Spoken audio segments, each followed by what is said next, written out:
The day begins in London in the year 1872 as the city still slumbers under a damp gray curtain of fog. Your lodging is modest, just a single narrow room at the back of a boarding house off Fleet Street. The bed is hard, the sheets thin, and the chill of dawn clings to the air even inside. You rise not because you feel rested, but because a Victorian umbrella salesman cannot afford the luxury of another hour's sleep. Every moment you spend beneath the blankets is another lost opportunity on the crowded, jostling streets where men and women must be, persuaded that their dignity, their health, and their very standing in society can be safeguarded by the possession of a fine umbrella. The city outside hums faintly already, though not with joy.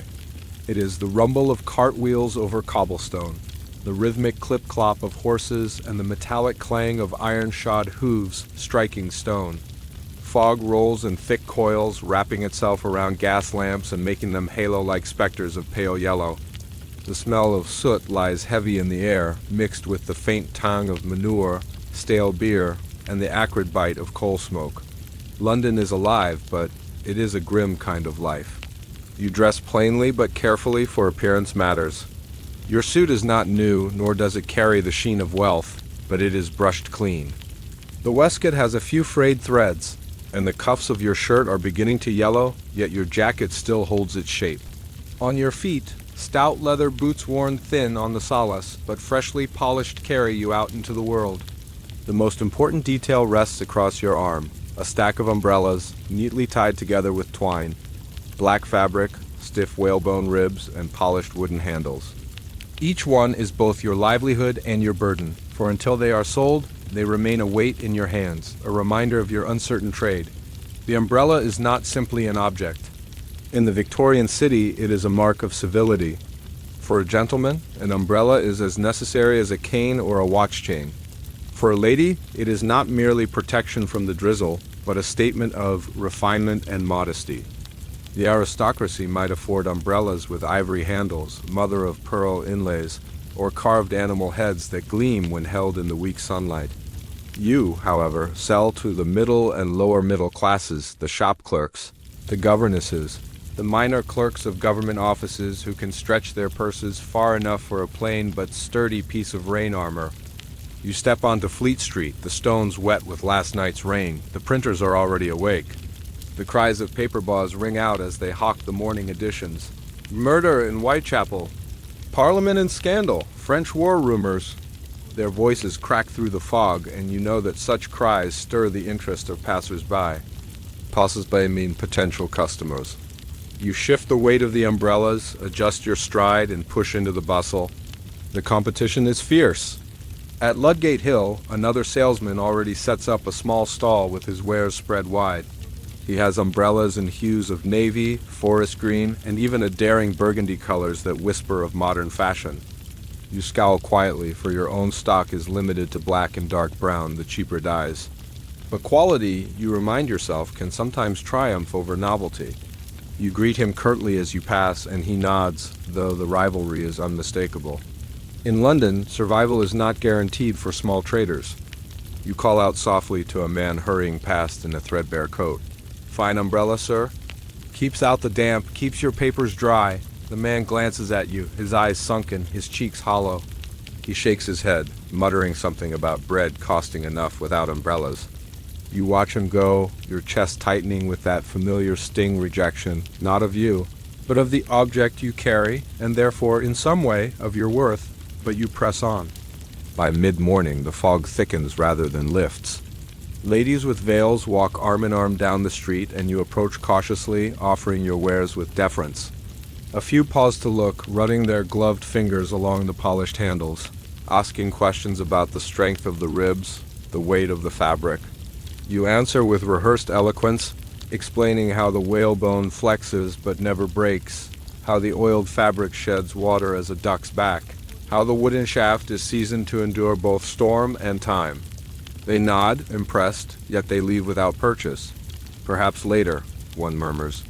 You know, better perhaps later often means never. Still, a single sale can turn the day. At Chancery Lane, a middle-aged solicitor, his beard trimmed neatly and his hat perched just so, stops at your call. His own umbrella is broken, the ribs poking out like skeletal fingers.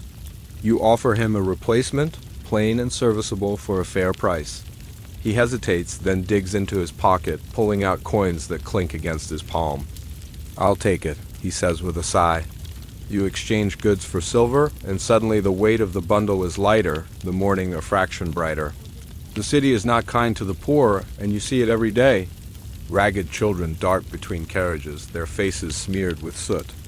Women with hollow cheeks carry baskets of laundry heavier than their bodies should bear.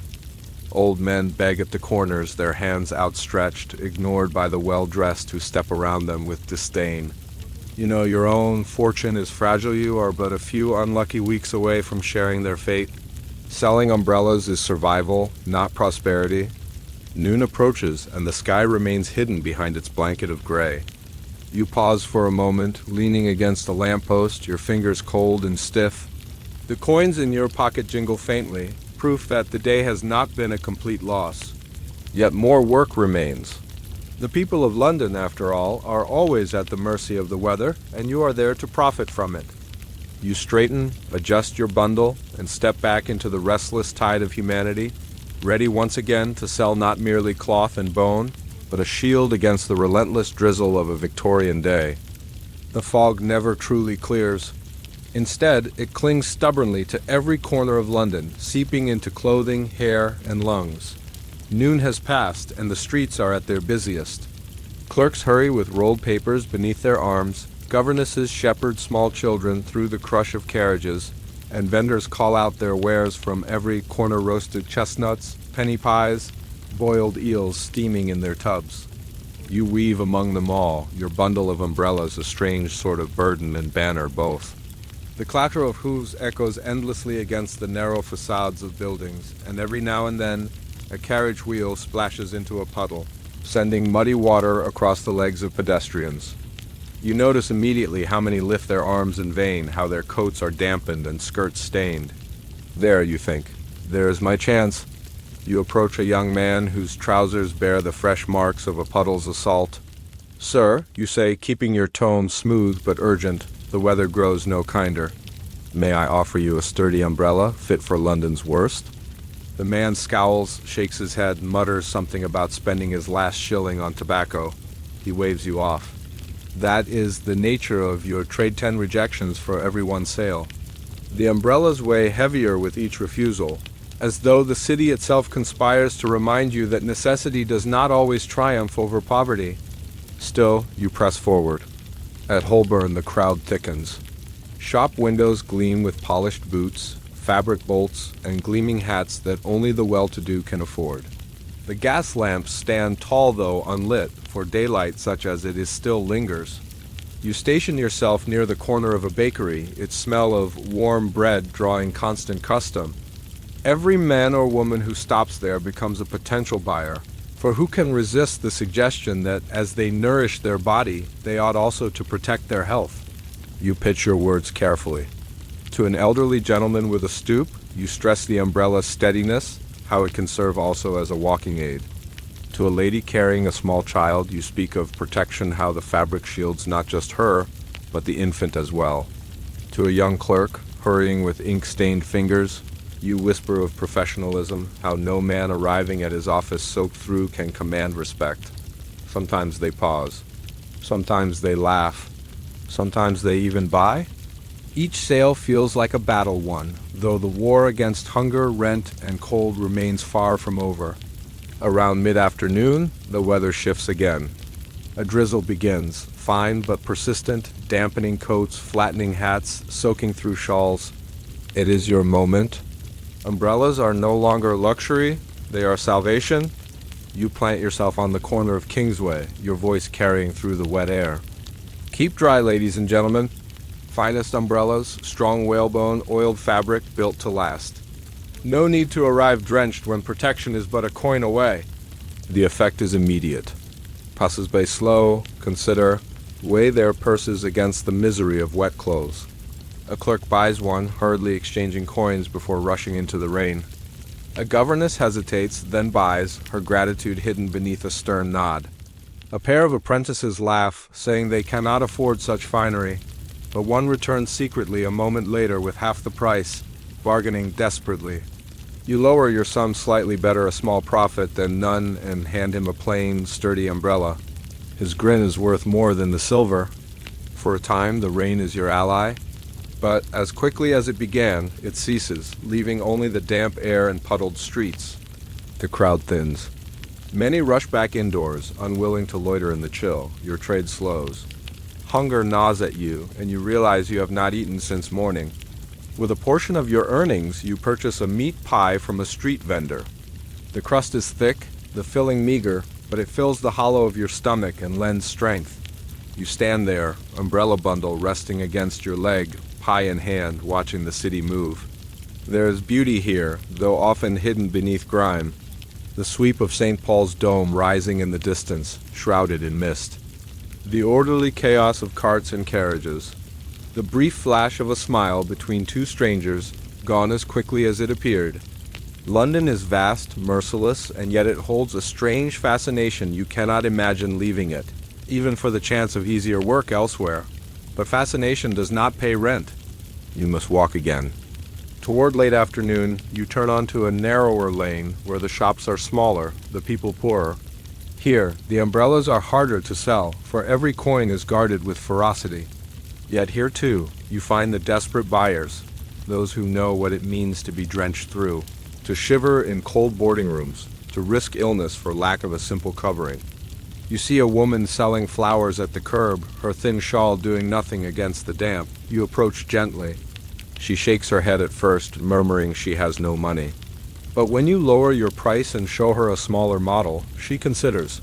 Finally, she reaches into her basket, pulling out a few coins earned from her day's sales. She takes the umbrella, her hands trembling with relief, and whispers thanks.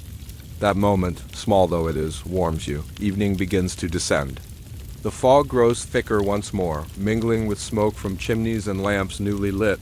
The glow spreads softly across the wet cobblestones, turning the streets into mirrors. Your boots ache from the endless walking, your arms numb from carrying the ever-diminishing bundle. You count your coins, not aloud, but with the practiced rhythm of fingers sliding across metal. It is enough for supper, enough for rent barely. As you make your way back toward your lodgings, you reflect upon the day. No 2 days are alike, yet each carries the same thread: struggle, rejection, small victories, endless walking. The umbrellas you sell are both your burden and your salvation. Tomorrow you will rise again, shoulder the bundle, and step once more into the fog. For in Victorian London, the rain never truly ceases, and neither does the life of the umbrella salesman. Morning comes again with the same thick, smoky fog, and once more you take to the streets with your bundle. Yet today you set your steps not toward the narrow alleys of flower sellers and pie hawkers, but toward the broad boulevards of the West End, where the wealthy promenade in their finery. Here, the air feels different, not cleaner, for coal smoke respects no class but lighter, as though money itself pushes back the weight of gloom. The carriages gleam, their horses sleek and groomed. The shop windows sparkle with displays meant not to feed the hungry, but to dazzle the eye silks. Lace, hats adorned with feathers that once soared in distant skies. You stand straighter here, adjusting your jacket, smoothing your hair with a quick pass of the hand. The wealthy may scorn a poor tradesman, but presentation softens disdain. An umbrella is no mere necessity. Here it is a fashion, a statement, an extension of one's identity. You approach a gentleman stepping down from his carriage, his coat fine wool, his hat a shining topper. His umbrella dangles uselessly in his hand, its fabric torn, its handle plain. You bow slightly, offering your wares. Might I suggest, sir, a replacement worthy of your station? Strong whalebone ribs, polished wood, and a finish that will not betray you in company. He eyes you carefully, lips pursed, but curiosity wins. He inspects one umbrella, running gloved fingers over the handle. "And what of the fabric?" he asks, voice sharp, precise. "Oiled silk, sir, resistant to rain, resistant to stain. Imported, durable, and with stitching reinforced along every seam." The gentleman nods slowly. "Price?" You state a sum higher than what you would ask in Holborn, higher still than in the lanes near Clerkenwell. Here, value is not just protection from rain, but protection of status. He considers, then produces the coins without flinching. With a dismissive wave, he takes the umbrella and strides away, coattails swinging. The coins feel heavy, solid, a rare prize. For one sale, you have earned as much as 5 or 6 in the poorer districts. And yet, there is no warmth in it, no gratitude. The wealthy see you not as a savior of dry clothes, but as another tradesman to be endured, another street figure cluttering their path. Still, profit is profit. As you linger in the West End, you notice something peculiar. Here, umbrellas are not simply bought. They are displayed. Ladies twirl theirs delicately as they walk, the polished handles gleaming in the weak light. Some umbrellas match their gowns, dyed in colors you could never afford to stock. Gentlemen carry theirs not always open, but as symbols, swinging like canes, signaling refinement. The umbrella has become more than a tool, it is a badge. In poorer lanes, an umbrella shields a man from illness. Here, it shields him from ridicule. Competition is fiercer, too. Outside a fashionable shop, another umbrella seller has set up a cart, his stock more elaborate than yours. Carved ivory handles, silver tips, even one with a bird's head whose beak curves into a hook. Customers flock to him, marveling, paying sums you can scarcely imagine. You watch, bitterness curling in your stomach. Yet you know the truth such extravagance serves the few. The many, even here, require practicality, and so you linger, offering steady, reliable wares to servants sent on errands, to governesses with strict budgets, to clerks who must look presentable when delivering letters to their employers. They buy cautiously, sometimes guiltily, but they buy. By afternoon, the drizzle returns. Carriages splash through puddles, skirts darken with water, hats drip. The wealthy retreat into shops, but the street remains alive with those who cannot wait indoors. This is your chance again. Umbrellas, fine and sturdy. Keep the rain from your hat, the damp from your coat. A young woman, her bonnet slipping as raindrops streak her cheeks, pauses. She inspects a mid-priced umbrella, one with a smoothly polished oak handle. She bargains gently, her accent refined but her purse clearly limited. You lower your price a fraction, sensing both need and honesty. She smiles faintly, thanks you softly, and departs under her new shield. You stand a while longer, watching the umbrellas bloom like dark flowers across the street. Black canopies open everywhere, held aloft by strangers who, for a moment, appear united against the gray drizzle. Yet you alone know their secret histories, some bought in haste, some in pride, some in desperation. As the rain subsides, you find yourself walking once more toward the city center. The wealthy may pay well, but they do not feed your soul.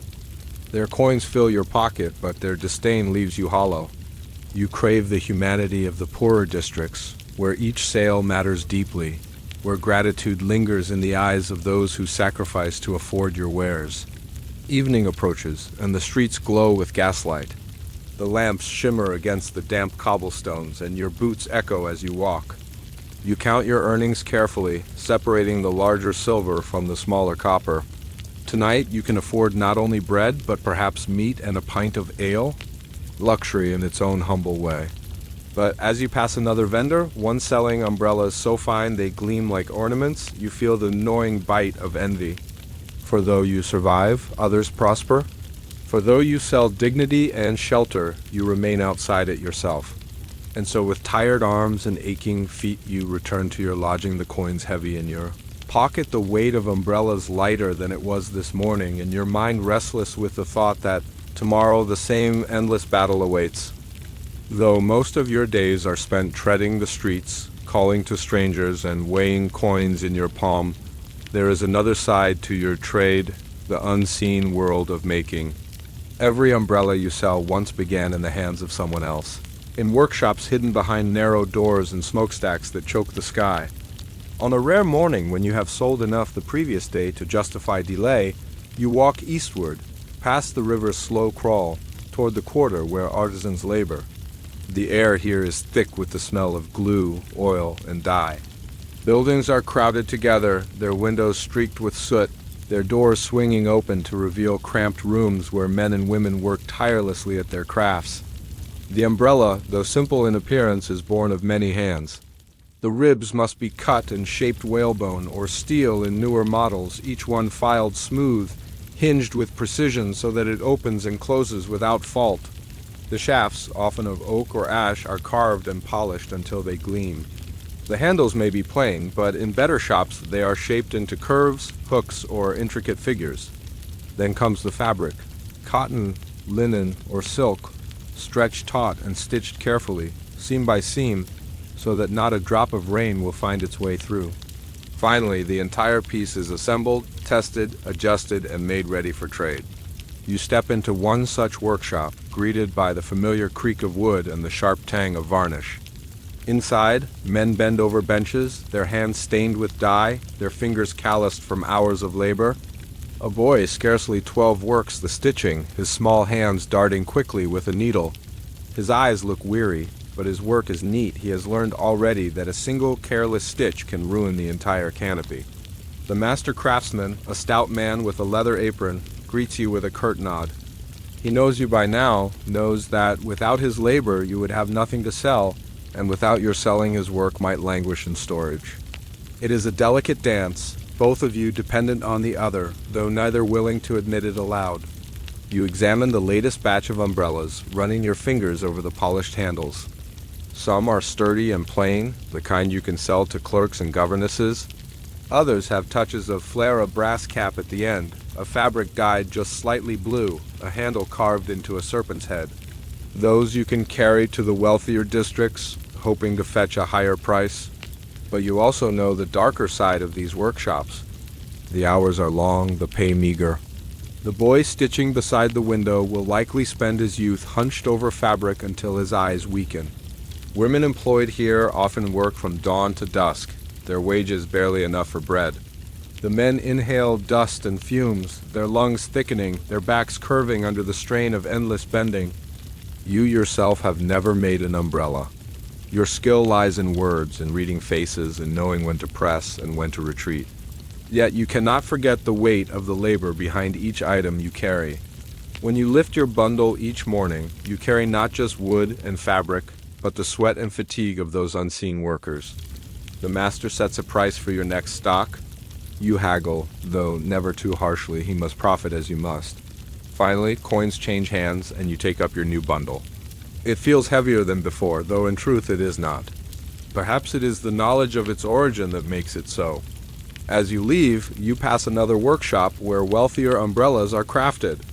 Through the window you glimpse ivory handles being polished, silk dyed in brilliant hues, silver tips affixed with care. These are not umbrellas for clerks or governesses, they are ornaments for aristocrats, tokens of vanity disguised as practicality. You know you will never sell such pieces, for they belong to shops on Regent Street, not to men like you wandering Fleet or Holborn.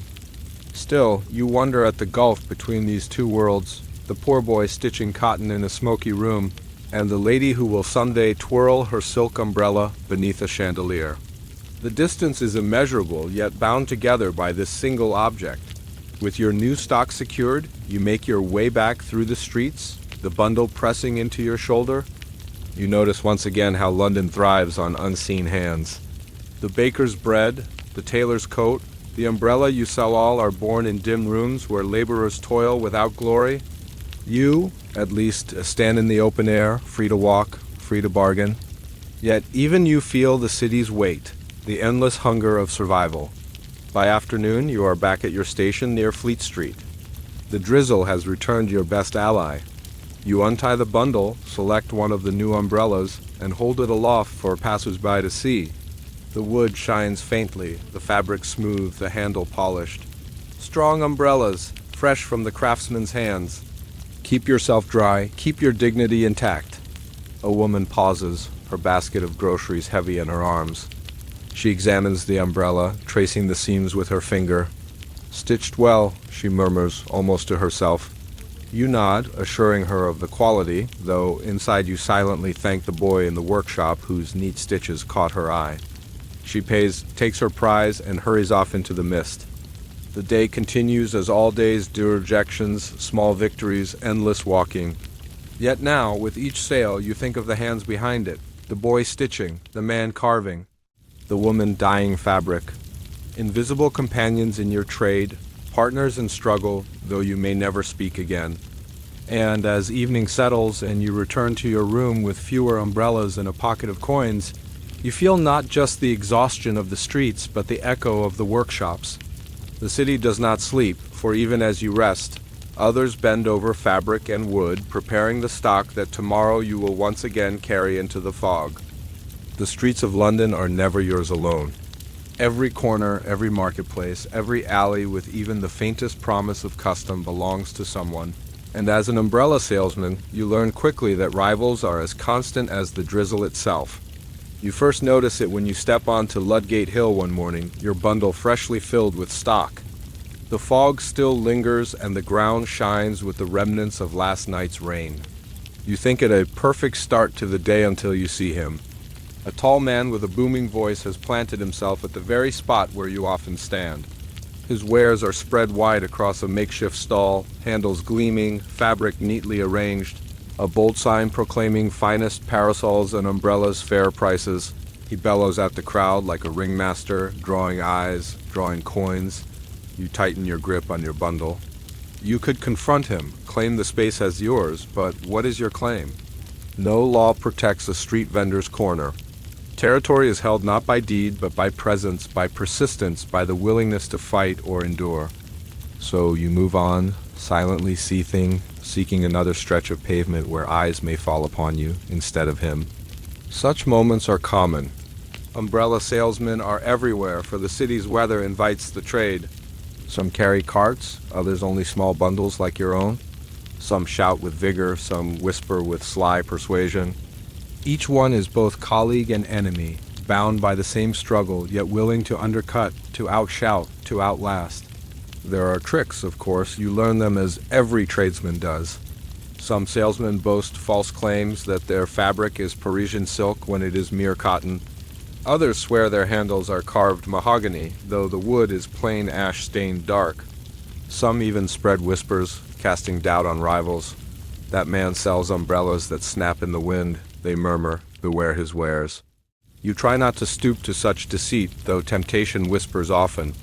The city rewards cunning, not honesty, and more than once you have watched a liar's pockets jingle while your own remain light. And yet rivalry is not always hostile. There are moments of truce, of silent alliance. Once, during a sudden downpour, you and another salesman found yourselves side by side beneath the same shop awning, your voices carrying over each other in desperate harmony. The rain drove customers to you both, and coins clinked into both your hands. You exchanged a brief glance, half amusement, half respect, before parting ways once the skies cleared. Still, the darker side of rivalry cannot be ignored. You recall one evening when, returning to your lodging, you discovered an umbrella missing from your bundle. At first you thought it dropped unnoticed, but later you heard whispers. Another vendor had been seen lifting from revels when their backs were turned. Theft among salesmen unthinkable in theory, yet common in practice. Desperation makes men bold, and hunger makes them cruel. There are unwritten rules. A man may claim a corner if he arrives first. He may not strike another, lest police intervene. He may shout, boast, embellish, but outright theft is despised, even if it is often excused. Yet rules matter little when bellies are empty, and so you guard your stock as fiercely as you guard your coin. The competition extends beyond sellers in the street. Shops loom as powerful rivals, established businesses with polished windows and permanent signs. They sell umbrellas not from bundles but from velvet stands, their prices higher, but their prestige greater. Customers who buy from shops seek not merely dryness but reassurance, the belief that quality lives behind glass, not in the hands of a man wandering the pavement. You resent them, yet you cannot fight them. Their reach is too wide, their permanence too strong. Still, you possess something they do not: mobility. You can move with the crowd, follow the rain, appear where need is greatest. You are the fox darting through the hedges while the hound is tied to its post. In this you find your advantage. One afternoon, as clouds gather and the air grows damp, you notice a group of clerks emerging from an office, their thin coats no match for the weather. A rival vendor stands nearby, already calling to them.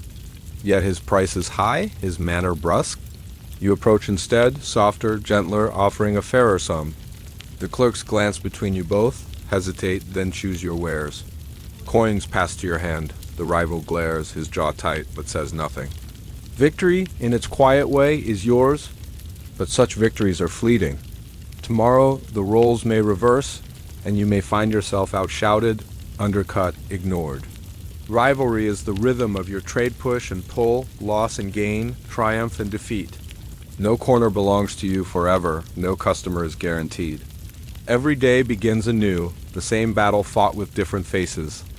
At night, when you return to your room, the sound of rivals lingers in your ears, the cries, the boast, the mutters of deceit. You wonder how many of them eat well tonight, how many go hungry, how many count their coins with trembling hands as you do. And yet, despite bitterness, you feel a strange kinship. You share the same burdens, the same struggles, the same endless trudge through fog and drizzle. Rivals though you are also brothers of the rain, bound together by the city's relentless weather and the fragile hope that tomorrow will bring enough sails to endure. So you rest, bundled by your bed, knowing that with the dawn, the battle will resume.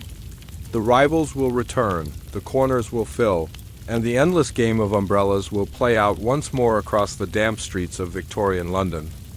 No 2 days on the streets of Victorian London are the same, for no two customers are alike. To sell umbrellas is not merely to hand over fabric and wood, it is to face a parade of humanity in all its moods, vanities, and peculiarities. The first kind of customer is the hurried commuter. Clerks, typists, and junior accountants scurry through the rain-slick streets each morning, desperate not to arrive at their offices soaked through. They have little patience, little time. Their eyes dart nervously at the sky, their shoes splash in the puddles, their hands fumble for coins.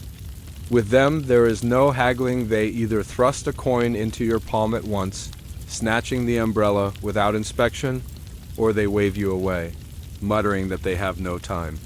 These sales are quick, profitable, and unsentimental. They treat you as no more than a stopgap between dryness and discomfort. Then comes the housewife, often with children in tow, her dress hem muddy from the streets. She studies your wares with suspicion, tugging at the fabric, running her thumb along the stitching, testing the firmness of the ribs.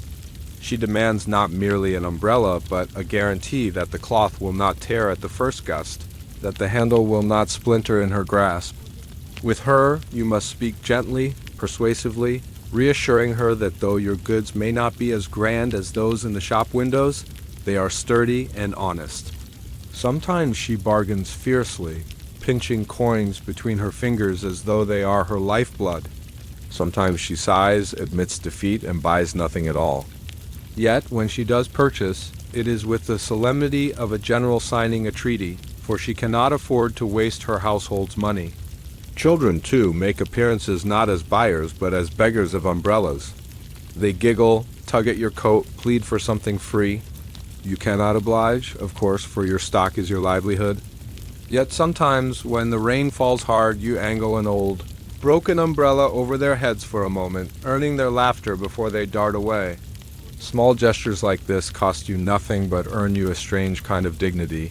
A reminder that though you sell umbrellas, you also share in the human need for shelter. Then there are the wealthy, a rare sight, but unforgettable. A lady in silks once paused at your corner, her gloved hand delicately lifting one of your wares. She inspected it with the curiosity one might give a strange insect, then wrinkled her nose and handed it back without a word. Another time, a gentleman in a fine hat bought one not because he needed it, but, as he said with a smirk, to see how long it lasts compared to my tailor's. He tossed you a coin worth more than the umbrella itself and walked off laughing.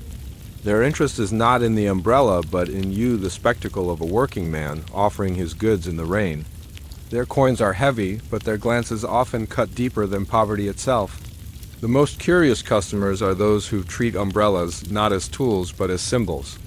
A young poet once lingered at your stand, murmuring about the black canopy of despair as he fingered the fabric. He bought one not to keep the rain off, but to carry as a prop for his verses. Another man demanded the largest umbrella you had, declaring that size alone was proof of his dignity. A lady requested a parasol for evening strolls, though the sky above threatened rain. To some, the umbrella is not merely shelter but fashion, power, or poetry. Yet the most common customers of all are the bargainers, the great chorus of London's thrifty souls who will never pay the first price offered. They lean close, whisper that your goods are not worth the sum, insist they saw better 2 streets away. They feign disinterest, turning to leave only to glance back, hoping you will lower your price. Sometimes you do, for hunger softens resolve. Sometimes you hold firm, letting them go in the hope that another, less stubborn soul will come along. Bargaining is a dance, an endless back and forth where pride and desperation spar until one yields. Of course, not every customer is honest. Some hand you counterfeit coins, their dull weight revealed only when you later count your earnings by candlelight. Others snatch at your wares and vanish into the crowd before you can cry out. Once, a boy offered to pay, only to dash off the moment your attention shifted. Such thefts sting not only in the purse but in the heart, for they remind you that trust is a luxury no street vendor can afford. But there are bright encounters too. You recall a rainy morning when a young woman, clearly poor, hesitated before your bundle. Her dress was soaked through, her hair plastered to her cheeks. She fingered a small purse, then shook her head and began to walk away. On impulse, you offered her the smallest umbrella at half price. She stopped, astonished, then pressed a coin into your hand with such gratitude it warmed you for the rest of the day. Small kindnesses, rare though they are, breathe life into the weary trade. And always there are the curious moments, the dog that ran off with a parasol, the drunkard who used your umbrella as a cane and snapped it in 2, the lovers who bought one umbrella to share between them laughing as the rain pattered on its fabric. These odd little scenes stitch themselves into the fabric of your days, reminders that selling umbrellas is not merely commerce but a kind of theater played out on London's damp and endless stage. By evening, you return to your room with coins of every kind in your pocket, bright pennies from the hurried, tarnished halfpennies from the bargainers, the occasional shilling from the wealthy. Each coin tells a story, each sale a chapter in your wandering life. Your customers are not simply buyers, but characters in the drama of the city, fleeting yet unforgettable. And as you fall asleep to the patter of rain against the window, you realize something. You are not just an umbrella salesman. You are a witness to humanity itself in all its folly, vanity, desperation, and grace. For an umbrella salesman in Victorian London, the sky is both master and tyrant. Your fortune is tied not to your skill of persuasion alone, nor the sturdiness of your wares, but to the whims of weather that no man can command. Each morning, before you even open your eyes fully, you listen for the sound of rain on the glass. It is a sound that awakens hope in your heart, a steady patter, soft yet insistent, that promises brisk trade and eager customers. The irony of your livelihood is this: you must pray for bad weather. Sunshine is your ruin. A cloudless morning with a clear blue sky means hours of trudging through streets where no one spares you a glance. Men tip their hats to the sky, women stroll without fear of damp skirts, and children run about heedless of shelter. On such days, your umbrellas are but forgotten shadows, and you return home empty-pocketed. Sunshine may lift the spirits of others, but it crushes yours with silent cruelty. Yet rain is not always your friend. A gentle drizzle is best steady, reliable, just inconvenient enough to drive people toward your wares. But when the heavens open in violent downpours, the streets flood, mud churns beneath the feet, and even the boldest customers hurry for cover, unwilling to linger long enough to buy. In such storms, you become a drowned rat, your own bundle soaked, your coins scarce. You shout above the roar of rain, but your words vanish into the tempest. Worse still are the winds. A gale sweeping through the narrow streets of London is a salesman's nightmare. Your umbrellas, proud when unfurled, become fragile birds torn apart by invisible claws. Customers return them broken, furious that the ribs have snapped. Children laugh as umbrellas invert, turning inside out like grotesque flowers. Every gust threatens to strip your wares from your hands and send them tumbling across cobblestones. You curse the wind, for it exposes the weakness of your trade more brutally than any critic could. Fog, too, plays its role. Thick London fog, that yellow-gray blanket of smoke and mist, rolls through the streets like a living creature. In such weather, customers stumble into you by accident, startled to find a man shouting about umbrellas in the gloom. Trade is uncertain. Some fear to spend money when they can hardly see the coins in their own hands. Yet others, chilled to the bone, are persuaded by the promise of shelter from the damp that seeps into their very lungs. Fog is a fickle companion. It hides you as much as it hides your customers. Then there are the strange days, when sun and rain wrestle for dominance, producing sudden showers that vanish as quickly as they appear. On such days, fortune is swift and fleeting. One moment, no one spares you a thought. The next, a rush of desperate buyers crowds around you, shoving coins into your hands, only to melt away when the clouds part. You live on these moments, pockets swelling with unexpected earnings, heart racing at the unpredictability of it all. Your trade has taught you to read the sky like scripture. The shape of the clouds, the direction of the wind, the smell of the air all whisper secrets of the day to come. A sailor might predict tides, you predict sails. A heavy bank of clouds over the Thames means business. A streak of sunlight breaking through means despair. You learn to move quickly, shifting your pitch before the rain falls, planting yourself where the desperate will pass. You become not merely a salesman, but a watcher of the heavens. Yet even as the weather feeds you, it punishes your body.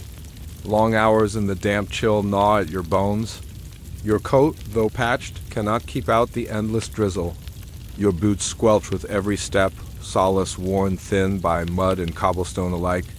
Coughs linger in your chest, fevers smolder, yet still you must stand, for each day lost to illness is a day of hunger. The weather that grants you coins also steals your health bit by bit. And then there are the winters. Snowfall transforms London into a white and glittering city, beautiful yet merciless. Umbrellas are of little use against snow. Customers wrap themselves in cloaks instead. You stand shivering, breath fogging the air, coins few and far between. Your fingers grow stiff, your toes numb, and you wonder if spring will ever come again. In such seasons, you survive on the memory of summer rains, when trade was good, when coins clinked merrily in your pocket. The truth is this: you are not merely a salesman of umbrellas, but a servant of weather itself. You bow before the skies each morning, begging for clouds, pleading for drizzle, cursing when the wind rips your livelihood to shreds. Your life is a gamble against nature, and more often than not, nature wins, and yet you endure. For even the worst storms pass, and when they do, people emerge with renewed desperation, seeking your shelter once more.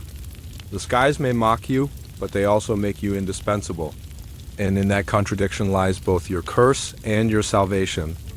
You are never alone on the streets of London, and certainly never alone in the umbrella trade. For every corner you claim, there is another man who believes it his own. For every potential customer, a rival's voice cries louder, offering the same shelter at a cheaper price.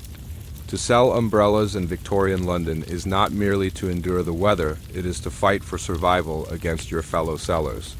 The first rivals you encounter are the street hawkers, men, much like yourself, trudging through mud with bundles of umbrellas strapped to their backs. Some nod in greeting, sharing a silent bond born of misery.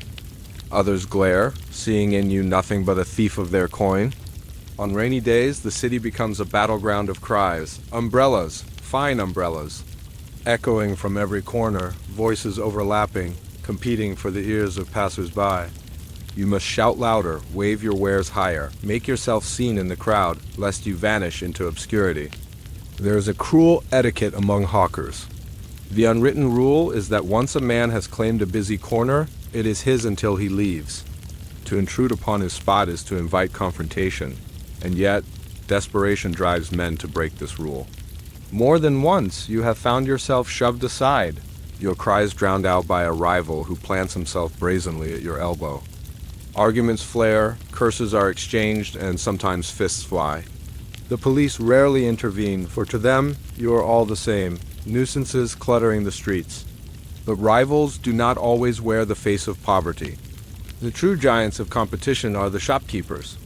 Behind gleaming windows in respectable streets, umbrellas hang in neat rows, their canopies fanned open to display fine fabric, their handles polished to perfection. These shops offer not merely umbrellas, but the illusion of permanence and prestige. Gentlemen and ladies prefer to buy within, where their coins are exchanged beneath gaslight rather than drizzle. Against such grandeur, your street corner bundle seems shabby indeed, yet the shops are not invincible. Their prices are high, and their hours fixed. When rain falls suddenly and heavily, customers will not run halfway across the city to a shop, they will seize the first umbrella within reach. And that is where you hold the advantage. You are always present, always ready, your wares within arm's length of the desperate. Shops may sneer at you, but you know they cannot reach where you stand. You are the umbrella of necessity, not of luxury. Sometimes rivalry takes subtler forms. A fellow hawker may whisper to a potential customer that your umbrellas are poorly stitched, that your handles crack with the first drop of rain. Another may slash his price, undercutting you by a penny or two, knowing well that hunger will drive the customer to him instead. You learn quickly that loyalty does not exist in this trade. Each man is for himself, and trust is a currency none can afford.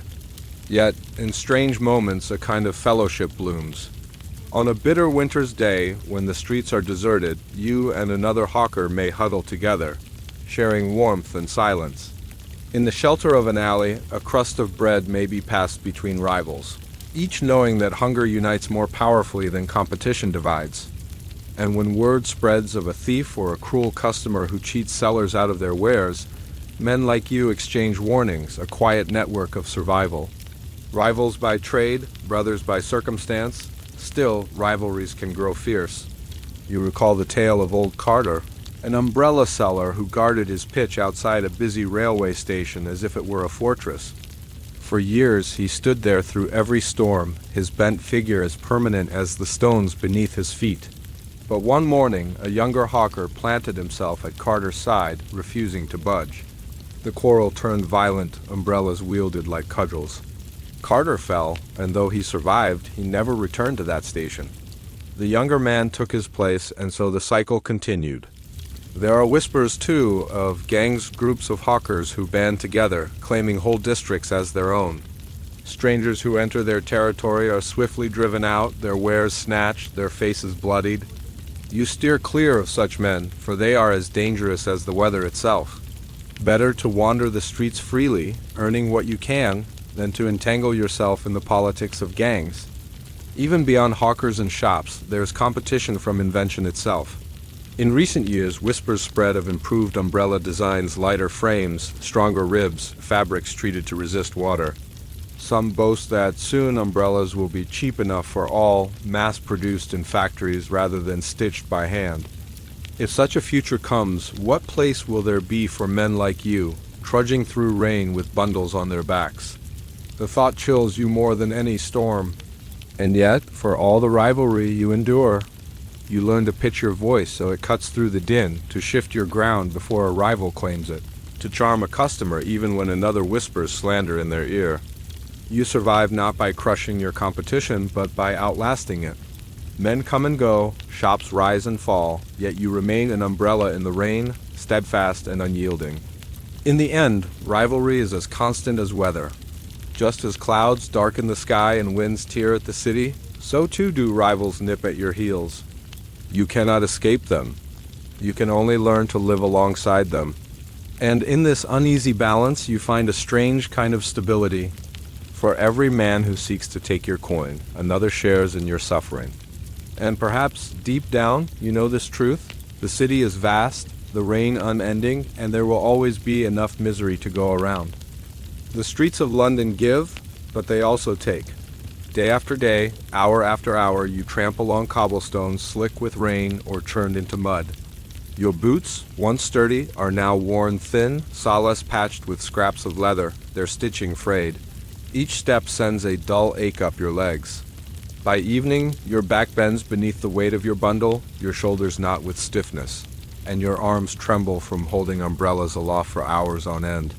The body of a street hawker is a body in slow decline.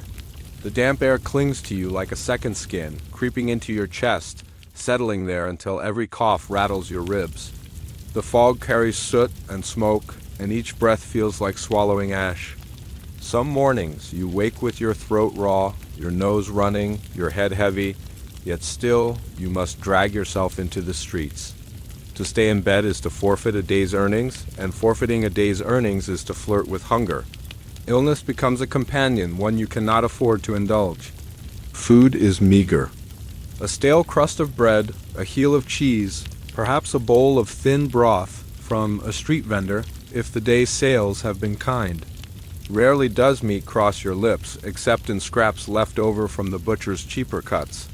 Hunger gnaws at you, dull but constant, an emptiness that never entirely goes away. Sometimes you sell an umbrella not for coins but for food, trading shelter for sustenance. It is a cruel irony that you can shield others from rain, yet you cannot shield yourself from hunger. Cold is your true enemy. On wet winter mornings, your fingers stiffen until they can barely grip the handles of your wares. You rub them together, blow warm breath into them, tuck them beneath your arms, but still the chill bites. The dampness creeps into your bones, and no amount of wool or patchwork can drive it out. Frost cracks your skin, and you wrap rags around your hands to keep them from bleeding. More than once, you have felt your body shake so violently from the cold that you feared you might collapse in the street. Sleep offers little relief. You return to your rented room each night, damp from head to toe, your clothes clinging to your skin. The room is small, its walls stained with damp patches, its bed little more than a straw mattress. You lie awake listening to the scurrying of rats in the walls, the drip of water from the roof, the muffled coughs of neighbors in adjacent rooms. Rest is shallow, disturbed by dreams of endless rain, endless shouting, endless walking. You wake weary as if you never slept at all. The mind, too, suffers. The constant strain of survival dulls your thoughts, makes the days blur together. Sometimes you forget what day it is, for each feels the same wet streets, shouting voices, aching feet. A fog settles not only over the city, but over your very spirit, clouding hope. There are moments when you look at your bundle of umbrellas and feel nothing but dread, as if they are chains binding you to a life from which there is no escape. And yet there are worse fates. You pass beggars who have not even an umbrella to sell, men huddled in rags beneath archways, hands outstretched for coins they rarely receive. You see children barefoot in the muck, their bellies swollen with hunger, their eyes hollow. Compared to them, you are fortunate you have something to sell, however meager, some thin shield between you and utter destitution. This thought keeps you moving, even when your body protests, even when despair whispers in your ear. Still, hardship leaves its marks. Your hands are calloused from gripping handles, your nails dark with grime. Your skin is roughened by wind and rain, your cheeks chapped, your hair damp and lank. You catch glimpses of yourself in shop windows sometimes, a thin, weary figure in tattered clothes, eyes ringed with shadow. You scarcely recognize the man staring back. Was this what you imagined for yourself when you were young? Did you ever dream of more than trudging through rain, a bundle of umbrellas strapped to your back? And yet, even amid hardship, you find strange resilience. You discover strength in places you never expected and ability to endure hunger longer than you thought possible, to keep walking when your legs beg for rest, to face yet another day of shouting into the wind. The body bends, the spirit falters, but somehow you continue. You are worn, yes, but not broken. For every night you collapse into bed exhausted, there is a morning when you rise again, strap on your bundle, and step once more into the streets. Weariness is your companion, but so is endurance. And perhaps in that quiet endurance there lies a dignity the wealthy will never know. The truth of your trade is this: the umbrellas you sell are not merely shields against the rain. They are symbols of yourself, fragile yet resilient, battered by wind and storm, yet still standing. And though each day grinds you down, you find a way to remain upright, a living testament to survival in a city that swallows men whole. London is not one city, it is a collection of many, each with its own rhythms, smells, and faces. To survive as an umbrella salesman, you must know them all, or at least those where rain is common and coin may be found. Each district offers its own trials, its own fleeting rewards, and its own strange cast of characters. You begin your morning in the eastern streets, near the river. The fog drifts thick over the Thames, curling around the warehouses and wharves. Here, the sailors and dock workers emerge, their boots squelching in mud, their hands rough from ropes and timber. Umbrellas are scarce among them. They rely on heavy coats and stubbornness, but some wives and children come to the wharves to meet them, seeking protection from drizzle. You learn quickly to keep your voice low and steady in these streets, for sailors are rough men, quick to anger and slow to spend. Yet, when a coin is offered, it carries the weight of hard labor, earned by the sweat of muscles and the sting of rope burns. Moving westward, you pass through the crowded markets of Smithfield and Clerkenwell. The streets are narrow, the stalls overflowing with vegetables, meat, and sundries. Here, the umbrellas find eager buyers among merchants, clerks, and housewives navigating the chaos. The market is a place of bargains and haggling, where skill with words is as valuable as the sturdiness of your stock. You must shout, gesture, and charm, all while dodging carts, livestock, and rival vendors. Success here depends not on wealth but on attention, persistence, and nerves of steel. The west side is altogether different. Here, the streets are wider, cleaner, and more genteel. Ladies in silk stroll arm in arm, parasols held high against the drizzle, eyes alight with curiosity and judgment. Gentlemen step out of carriages, tipping their hats as they survey the world. These customers demand elegance. They are sensitive to color, texture, and the curve of a handle. A coarse cotton umbrella will not pass their scrutiny. They seek quality, polish, and a subtle flair. Sales are slower here, for each coin is weighed carefully, each purchase deliberate. Yet the rewards are greater. A single aristocrat's purchase may equal a day's earnings in the eastern markets. In the middle districts, the streets teem with clerks, apprentices, and the occasional lawyer or doctor. Pockets are shallow, but numbers are many. Here, your speed and agility matter most. You must anticipate where rain will fall hardest, where people linger longest, and be ready to intercept them. Deals are small but steady, and a careful hawker can survive on these streets alone, provided he endures the monotony and fatigue. No neighborhood is without danger. In the slums, the gutters overflow with sewage after heavy rains, and the air is thick with smoke, soot, and despair. Beggars and thieves are numerous, and a bundle left unguarded even for a moment may vanish.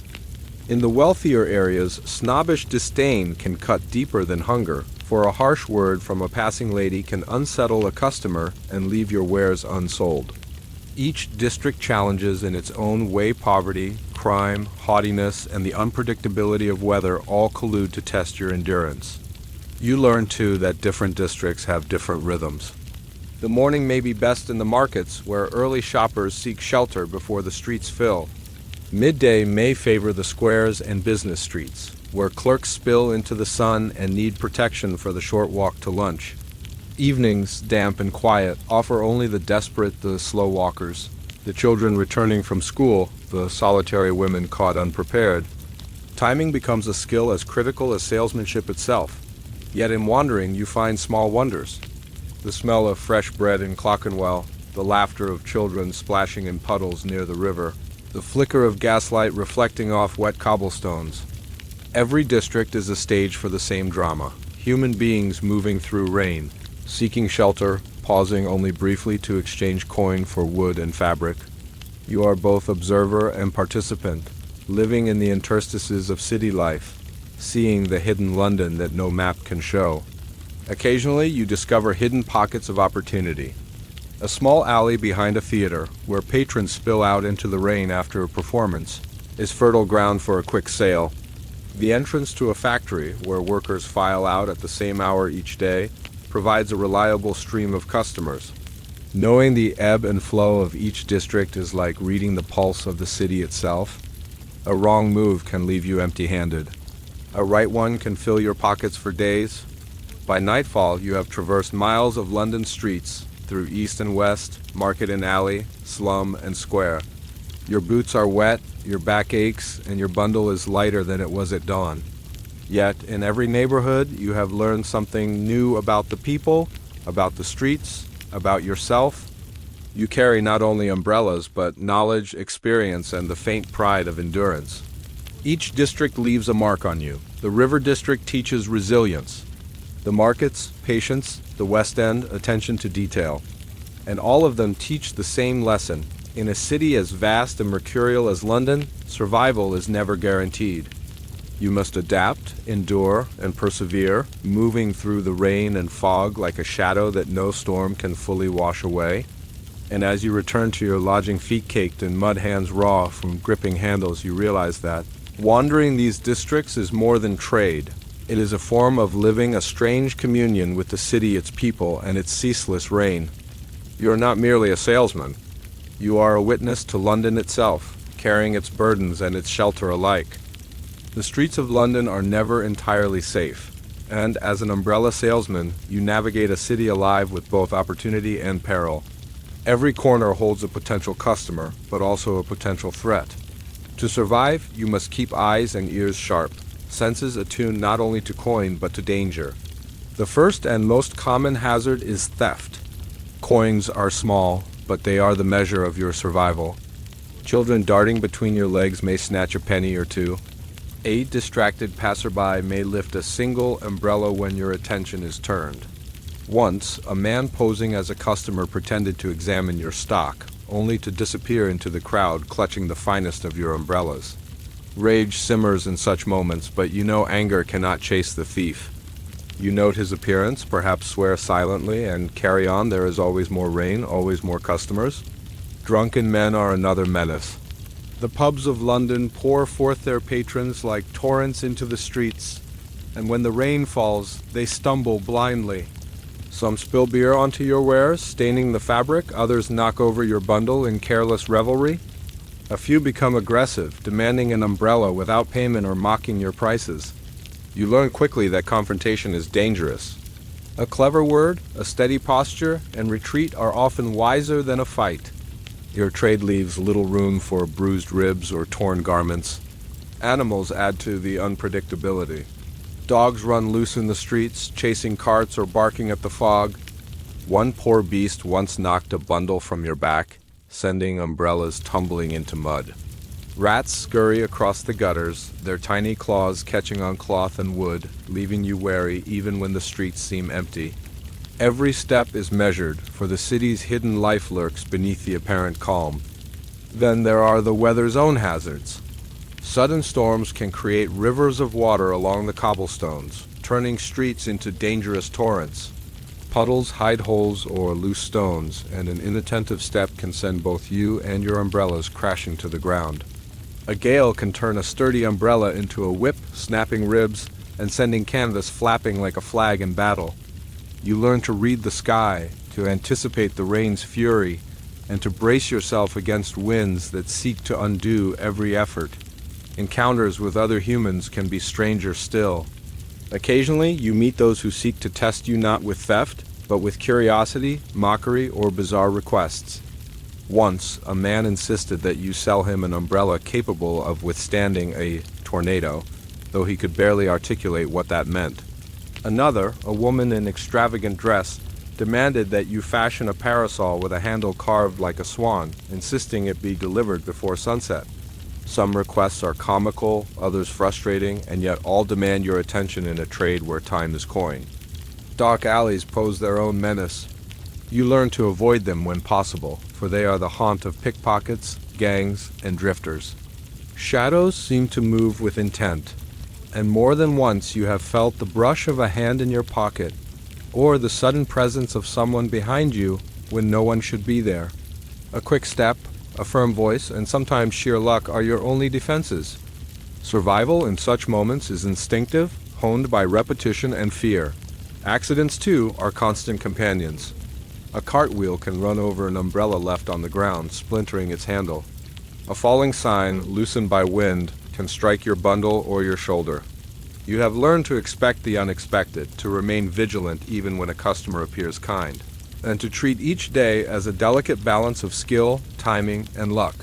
There are more subtle threats as well. Gossip among rivals can ruin a sale before it begins. A whispered warning about your umbrella's false, perhaps, but believed can send customers walking past.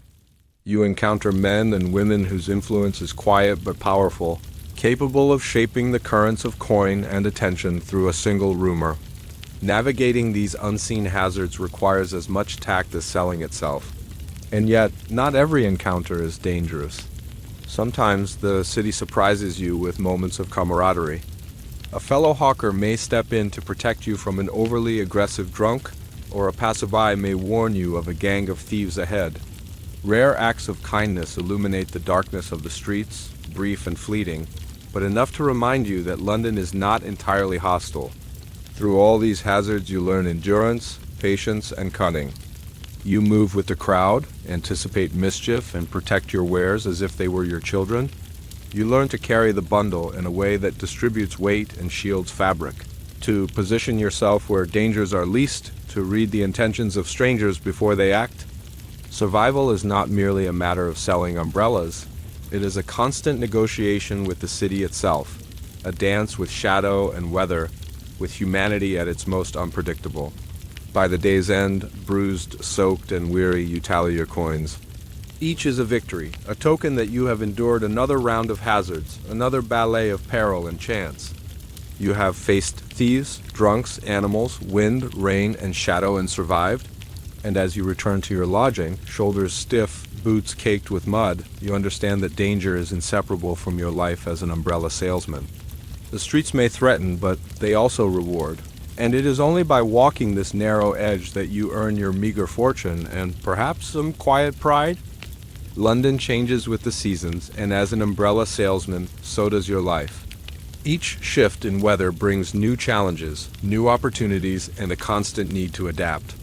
To endure, you must read the year as carefully as you read the sky, for the ebb and flow of rain, sun, and frost dictate your fortune. Spring arrives slowly, uncertain in its temperament.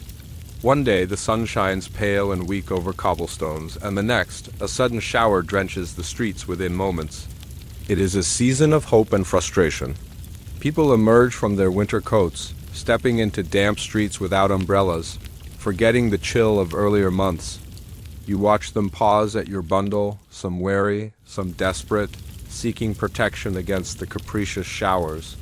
Spring brings brisk sales if you anticipate the rain, yet it also brings unpredictability. Customers may flee as quickly as they appear. Summer is both boon and curse. Warm days see fewer umbrellas in demand, as people relish sunlight and avoid rain wherever possible. Yet summer storms, heavy, sudden, and often fierce, bring a surge of customers. The city, baking under heat one moment and soaked the next, produces frantic buyers desperate to avoid being drenched in seconds. You learn to recognize the signs: darkening clouds, the smell of wet earth, the sudden drop in humidity. Summer sales are chaotic, hurried, and often more profitable than the steady trade of winter, but they leave you exhausted, chased by sudden torrents through streets that seem to shift beneath your feet. Autumn transforms the city into a landscape of decay. Leaves rot in gutters, mixing with mud and rain to make treacherous walking conditions. Days shorten, light fades early, and customers hurry through twilight streets eager to reach home before night falls. Autumn is a season of endurance. You must move faster, shout louder, and stand longer as wains whip through the narrowing alleys. Yet the reward is steady coin from those who must traverse the damp streets, from workers heading home and children returning from school. Autumn teaches caution, vigilance, and the art of navigating hazards hidden beneath fallen leaves. Winter is your greatest challenge. Snow and sleet transform the city into a frozen landscape. Umbrellas are less useful against icy gusts and thick snow, and customers shrink into heavy coats and scarves, seeking warmth above all. Streets are slippery, and a single misstep can lead to injury or the ruin of your wares. Yet there is opportunity in desperation. Any person caught unprepared, any pedestrian forced into the cold without shelter, becomes a potential customer. You sell not only umbrellas, but hope, warmth, and the illusion of protection against a merciless season. Winter teaches resilience, patience, and the ability to endure physical suffering for the sake of survival. Rain, your constant companion, behaves differently in each season. Spring showers are light but sudden, catching people off guard. Summer rains are heavy, violent, and fleeting, leaving streets awash and customers frantic. Autumn rain is cold and steady, seeping into clothing and bone alike, testing both stamina and patience. Winter rain is rare but harsh, often freezing upon contact and making trade nearly impossible. To sell umbrellas successfully, you must understand not only the calendar but the nature of precipitation itself. The city itself shifts with the seasons. Markets swell with produce in spring and summer, offering abundant foot traffic. Streets are quieter in winter, but wealthier customers linger in the gaslit squares. Holidays bring temporary surges, Christmas shoppers seeking gifts, Easter crowds emerging from church. You must adjust constantly, moving to where coins are available, following the flow of humanity through the city's arteries. Seasonal attire also affects your trade. Heavy coats and gloves of winter make umbrellas awkward to hold, prompting careful demonstrations and patience. Summer dresses and thin shoes lead to quick purchases, for people want protection but cannot handle cumbersome objects. The fashion of each season dictates the size, style, and color of your offerings. You must be attentive, flexible, and aware of every shifting nuance if you are to survive. Health, too, is seasonal. Spring brings damp colds, summer sunstroke, autumn chills, and winter fevers. Each ailment threatens your ability to stand in the streets, shouting into the wind, holding aloft your wares. You learn remedies: strong tea, hot soups, thick clothing, but nothing can entirely shield you from the merciless effect of the seasons. Survival is a balance of endurance, cleverness, and luck. Yet there is poetry in these changes. The scent of wet earth in spring, the vibrant colors of summer rain puddles, the decay of autumn leaves underfoot, and the crystalline stillness of winter snow, all these accompany your trade. Each season brings new scenes, new customers, new stories to witness. You sell umbrellas not merely for profit, but as a participant in the rhythm of the city, moving through time as much as space. And as the year cycles, you notice patterns. Certain streets flourish at certain times. Certain customers appear only in summer storms, others only in winter gloom. Survival depends not just on shouting louder, selling sturdier, or walking farther. It depends on understanding the pulse of the city through its seasons. You become attuned to the invisible clock of London, moving through days, months, and weather with a rhythm no outsider can perceive. By the end of the year, your body is battered, your bundle patched repeatedly, but your knowledge is unmatched. You know when and where to stand, how to speak to customers, which streets will bear fruit, and which will leave you empty-handed. The seasons have shaped you as surely as the city has shaped your trade. You endure, adapt, and persevere, a witness to London's eternal dance of weather, commerce, and humanity. Life on the streets leaves little room for intimacy, yet connections form where least expected. As an umbrella salesman, you are often surrounded by strangers. Yet the constant struggle for survival fosters a peculiar sense of kinship with those who endure alongside you. Family, friends, and fellow hawkers become anchors in a world defined by rain, mud, and fatigue. Family is your tether to sanity. Perhaps you have parents who labor in distant shops or factories, their worn faces a reminder of inherited toil. Their concern is constant, for they know the streets are cruel and the city unforgiving. Each coin you bring home is a token of duty, an affirmation that you contribute to the household, that you participate in the unending struggle of working-class survival. Family offers comfort after the day's exertions, yet it also carries weight of pressure to endure, to provide, to return each evening with at least enough to stave off hunger. Siblings, if you have them, share your experience in a quieter way. Perhaps a younger brother apprentices in a nearby trade, or a sister assists in mending umbrellas at home. Conversations are brief, measured, but laden with unspoken understanding. You share stories of the day's encounters. The thief who ran off with a coin, the customer whose laughter brightened a gray street, the rival hawker who tried to push you aside. Family life is intertwined with work, and your relationships are constantly shaped by the pressures of survival. Friendship is rarer still. Fellow hawkers, your competitors by trade, can sometimes become allies by circumstance. Shared knowledge of safe corners, warnings of aggressive drunks, and brief acts of kindness form the fragile bonds that allow you to survive. You may offer a piece of bread, a warm coat for a moment, or a protective stance against street dangers. These friendships are practical, forged in necessity, but they carry warmth, a fleeting relief from the isolation of the streets. Occasionally, customers themselves become part of your world. A woman who buys from you daily during a particular storm, a clerk who greets you by name as he passes to work, a child who marvels at the colors of your umbrellas. These fleeting connections offer glimpses of human kindness. They remind you that your work, though arduous, is noticed, appreciated, and sometimes even cherished. Such encounters are small luxuries, yet they sustain the spirit more than any coin can. Romantic relationships are nearly impossible under such conditions. The life of a street hawker is unpredictable, filled with long hours, uncertainty, and exhaustion. Yet rumors of affection, whispered exchanges, or glances from passers-by are enough to stir hope. Perhaps a young woman admires your diligence, or a man nods in mutual respect for your perseverance.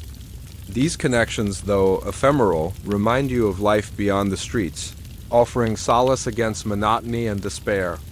Neighbors in your lodging form another layer of companionship. Shared kitchens, crowded staircases, and thin walls allow for brief conversations, the passing of news, and the exchange of small favors. In a city so vast and impersonal, these interactions are invaluable. You hear of job openings, upcoming storms, or gossip that may influence trade. Even in the cramped, damp rooms, community exists quiet, practical, and often underappreciated by those who do not endure the city in the same way. Sometimes relationships are formed through adversity. When rain and wind become merciless, hawkers huddle together in alleys for temporary shelter, sharing warmth and encouragement. You might lend an umbrella to another seller whose bundle is damaged, or receive one in return during a sudden downpour. In these moments, competition is suspended, replaced by a fragile solidarity. You recognize that survival depends not only on cunning and skill, but also on the small acts of humanity that occur amidst hardship. Yet the fragility of these connections is constant. A rival hawker may betray your trust. A friend may move away in search of better fortune. A customer may disappear from the streets forever. Relationships exist in a state of impermanence, shaped by circumstance and necessity. You learn to treasure them while they last, to accept their fleeting nature, and to carry the memory of kindness forward even when it vanishes. Your life is also shaped by mentors, older hawkers who have survived decades in the trade. Their guidance is invaluable: how to position yourself, when to move, how to call attention to your wares. They teach you not only the mechanics of selling umbrellas, but also the subtle art of endurance. You watch, imitate, and eventually innovate, building upon their wisdom while carving your own path. These mentors are beacons in a challenging world, offering knowledge, encouragement, and the quiet reassurance that survival is possible. Even strangers occasionally impact your life in meaningful ways. A passerby offering advice, a gentleman returning an umbrella you dropped, or a child gifting a small token of appreciation all remind you of humanity beyond struggle. Such moments are brief, yet they resonate, offering a glimmer of warmth in a life otherwise defined by rain and hardship. In the end, relationships, whether familial, friendly, professional, or fleeting, shape your experience as an umbrella salesman more than the weather, the coins, or even the city streets. They provide context, meaning, and comfort. They remind you that, despite the endless toil and uncertainty, you are not entirely alone. Each bond, however delicate, is a thread weaving resilience into your life, allowing you to endure, to persist, and to find moments of joy amidst relentless struggle. Selling umbrellas is not merely a matter of displaying wares. It is a delicate performance, a subtle art of persuasion honed through years on the streets. Every word, every gesture, every glance can tip the balance between success and failure. You must not only survive the rain, but also the fickle whims of potential customers. The first step is visibility. You cannot wait for customers to find you, you must command their attention. Your bundle of umbrellas becomes a banner, a visual lure in a crowded street. You hold it high, pivoting to ensure that every passerby glimpses the bright fabric, the polished handles, the promise of dry hands and shoulders. Movement draws the eye. You sway, tilt, and flick your wares as if performing a ritual designed to enchant. People pause because it is impossible not to, drawn by curiosity and the subtle suggestion of need. Your voice is equally vital. It must carry across the din of London streets, yet retain a tone of warmth, trustworthiness, and charm. You shout yes, but not like a madman. Your words are measured, rhythmical, even melodic at times. Umbrellas. Protect yourself from rain. Fine umbrellas for every gentleman and lady.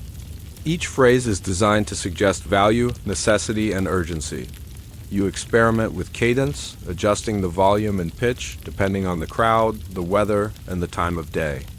Storytelling is a potent tool. You weave brief narratives to make umbrellas more than mere objects. Perhaps you tell of a woman saved from a sudden downpour, her dress and hat intact thanks to your wares. Maybe you speak of a gentleman who purchased one before a crucial business meeting and arrived dry, ready to impress. These small stories turn the mundane into the compelling, giving customers a reason to invest beyond simple utility. People respond to tailies. They buy into experience, not just fabric and wood. Demonstration matters as much as speech. You open an umbrella in front of a passerby, letting rain drip harmlessly from its canopy. You angle it to show sturdiness, point to the polished handle, let fingers linger on the ribs to demonstrate craftsmanship. A well-timed flick, a gentle tap, or deliberate snap of opening and closing can convince a skeptical customer of quality. Action often speaks louder than words. Seeing an umbrella withstand wind or rain convinces more than any description ever could. Flattery is subtle but effective. Complimenting the customer on their coat, their hat, or their discernment establishes rapport. A simple, you have a keen eye for quality, or only someone with such taste deserves this umbrella, elevates the interaction beyond commerce, making the customer feel valued and respected. When people feel respected, they are more inclined to buy. Scarcity is another powerful tactic. You hint that your finest umbrellas are limited, that a sudden storm may deplete your stock, or that certain colors are rare. This evokes urgency, compelling hesitant customers to act quickly. People are driven by the fear of loss. A suggestion that the umbrella might soon be gone often seals the deal faster than any praise or demonstration. Pricing strategies are subtle art forms themselves. You may begin by offering a standard umbrella at a reasonable price, then gently suggest an upgrade to a finer model, framing it as both practical and prestigious. You highlight durability, the elegance of the handle, or the clever folding mechanism, giving the impression that the higher price equates to superior foresight. The key is not to force the sale, but to guide the customer to perceive the value themselves. Observation is critical. You watch body language, facial expressions, and hesitation. A furrowed brow might suggest concern over cost. A glance at another hawker may indicate comparison. You adapt accordingly, perhaps offering a discount, emphasizing sturdiness or adding a small flourish to the demonstration. Reading people quickly and adjusting your tactics in real time separates the skilled salesman from the mediocre. Negotiation is inevitable. Some customers will haggle, testing both your patience and your resolve. You meet this with a practiced balance of firmness and flexibility, maintaining dignity while allowing small concessions. The goal is to make the customer feel victorious in the transaction, even as you preserve enough margin to survive the day. Too many concessions and your earnings vanish. Too little and the sale is lost. Charm, humor, and wit are indispensable. A clever quip, a playful remark, or a shared observation about the weather can disarm suspicion and engender goodwill. Laughter creates connection, and connection creates trust. You are selling not just umbrellas, but a brief moment of human interaction, a fleeting respite from the grind of the streets. Customers often buy from you as much for the experience as for the product itself. Persistence without desperation is key. You learn to follow a hesitant customer at a measured distance, allowing them time to observe, compare, and consider. You remind without pestering, offering gentle gestures and soft words. Desperation is visible and repellent. Confidence, even amid scarcity or fatigue, inspires trust and encourages purchase. Finally, reputation enhances persuasion. A hawker known for fairness, quality, and reliability attracts repeat customers and word-of-mouth referrals. Over years, your voice becomes recognized, your presence expected, and your bundle sought after. Persuasion becomes less about one-off tactics and more about the accumulation of trust, experience, and visibility. Through these combined strategies, visibility, voice, storytelling, demonstration, flattery, scarcity, pricing, observation, negotiation, charm, persistence, and reputation, you transform the mundane act of selling umbrellas into an intricate performance. Each sale is a small victory, a testament to skill, patience, and understanding of human nature. And at the end of the day, as rain falls and your coin pouch grows heavier, you recognize that the art of persuasion is inseparable from survival. It is not merely the umbrellas that protect people from rain, it is your knowledge, your craft, and your ability to read and respond to the world that sustains both your livelihood and your very existence. Life as a Victorian umbrella salesman is relentless. The streets are unyielding, the weather merciless, and the hours long. Yet amidst the toil, the exhaustion, and the constant struggle for survival, moments of fleeting joy occasionally emerge, small reprieves that remind you of the humanity, beauty, and amusement that still exist in the city. Evening brings the first respite. After hours of trudging along rain-slicked streets, shouting into the wind, and negotiating with wary customers, the retreat to your modest lodging feels like a small triumph. There is warmth in removing soaked boots, peeling damp clothing from chilled skin, and finally collapsing onto the straw mattress. Here, solitude allows reflection. You count the day's earnings, consider which districts proved profitable, and think about what tomorrow may bring. In these moments, the simplicity of rest becomes a quiet joy, a luxury earned by endurance. Music occasionally drifts through the streets, carried by street performers, church bells, or the open windows of nearby homes. A violinist playing a melancholy tune, a choir practicing in a distant chapel, or a brass band marching through a market square transforms the urban clamor into something unexpectedly poetic. Even as you sell umbrellas, you catch snippets of melody, hum along, or allow the rhythm to accompany your footsteps. These auditory delights break the monotony of shouting, rain, and mud, offering ephemeral pleasure in a world dominated by hardship. Food, when available, brings its own simple joys. A steaming bowl of broth, a crust of fresh bread, or a warm pie from a street vendor can turn a gray afternoon into a memorable one. The taste lingers, the warmth spreads through your body, and for a brief period, hunger and fatigue are forgotten. Occasionally, a customer offers a small treat, a kind word paired with a coin or a morsel of bread as a gesture of appreciation. These acts, however minor, nourish not only the body but the spirit. Conversation is a rare treasure. Brief exchanges with fellow hawkers, neighbors, or customers offer humor, insight, or camaraderie. You share anecdotes of the day, another thief in the streets, a particularly clever customer, a sudden storm that drenched everyone. Laughter is rare but intoxicating. A shared joke, a playful insult, or an ironic observation reminds you that life is not merely survival. Even a passing word from a stranger, polite and appreciative, can linger in your mind long after the street has emptied. The city itself provides subtle forms of entertainment. Watching children play in puddles, their boots sending arcs of water into the air, or observing couples navigate the rain together, umbrellas interlocked, offers both amusement and warmth. Street dogs chase after carts or chase each other with reckless abandon, and even a cat perched on a windowsill can inspire a quiet smile. These small observations are fleeting, yet they infuse life with color and remind you that not all experiences in London are bleak.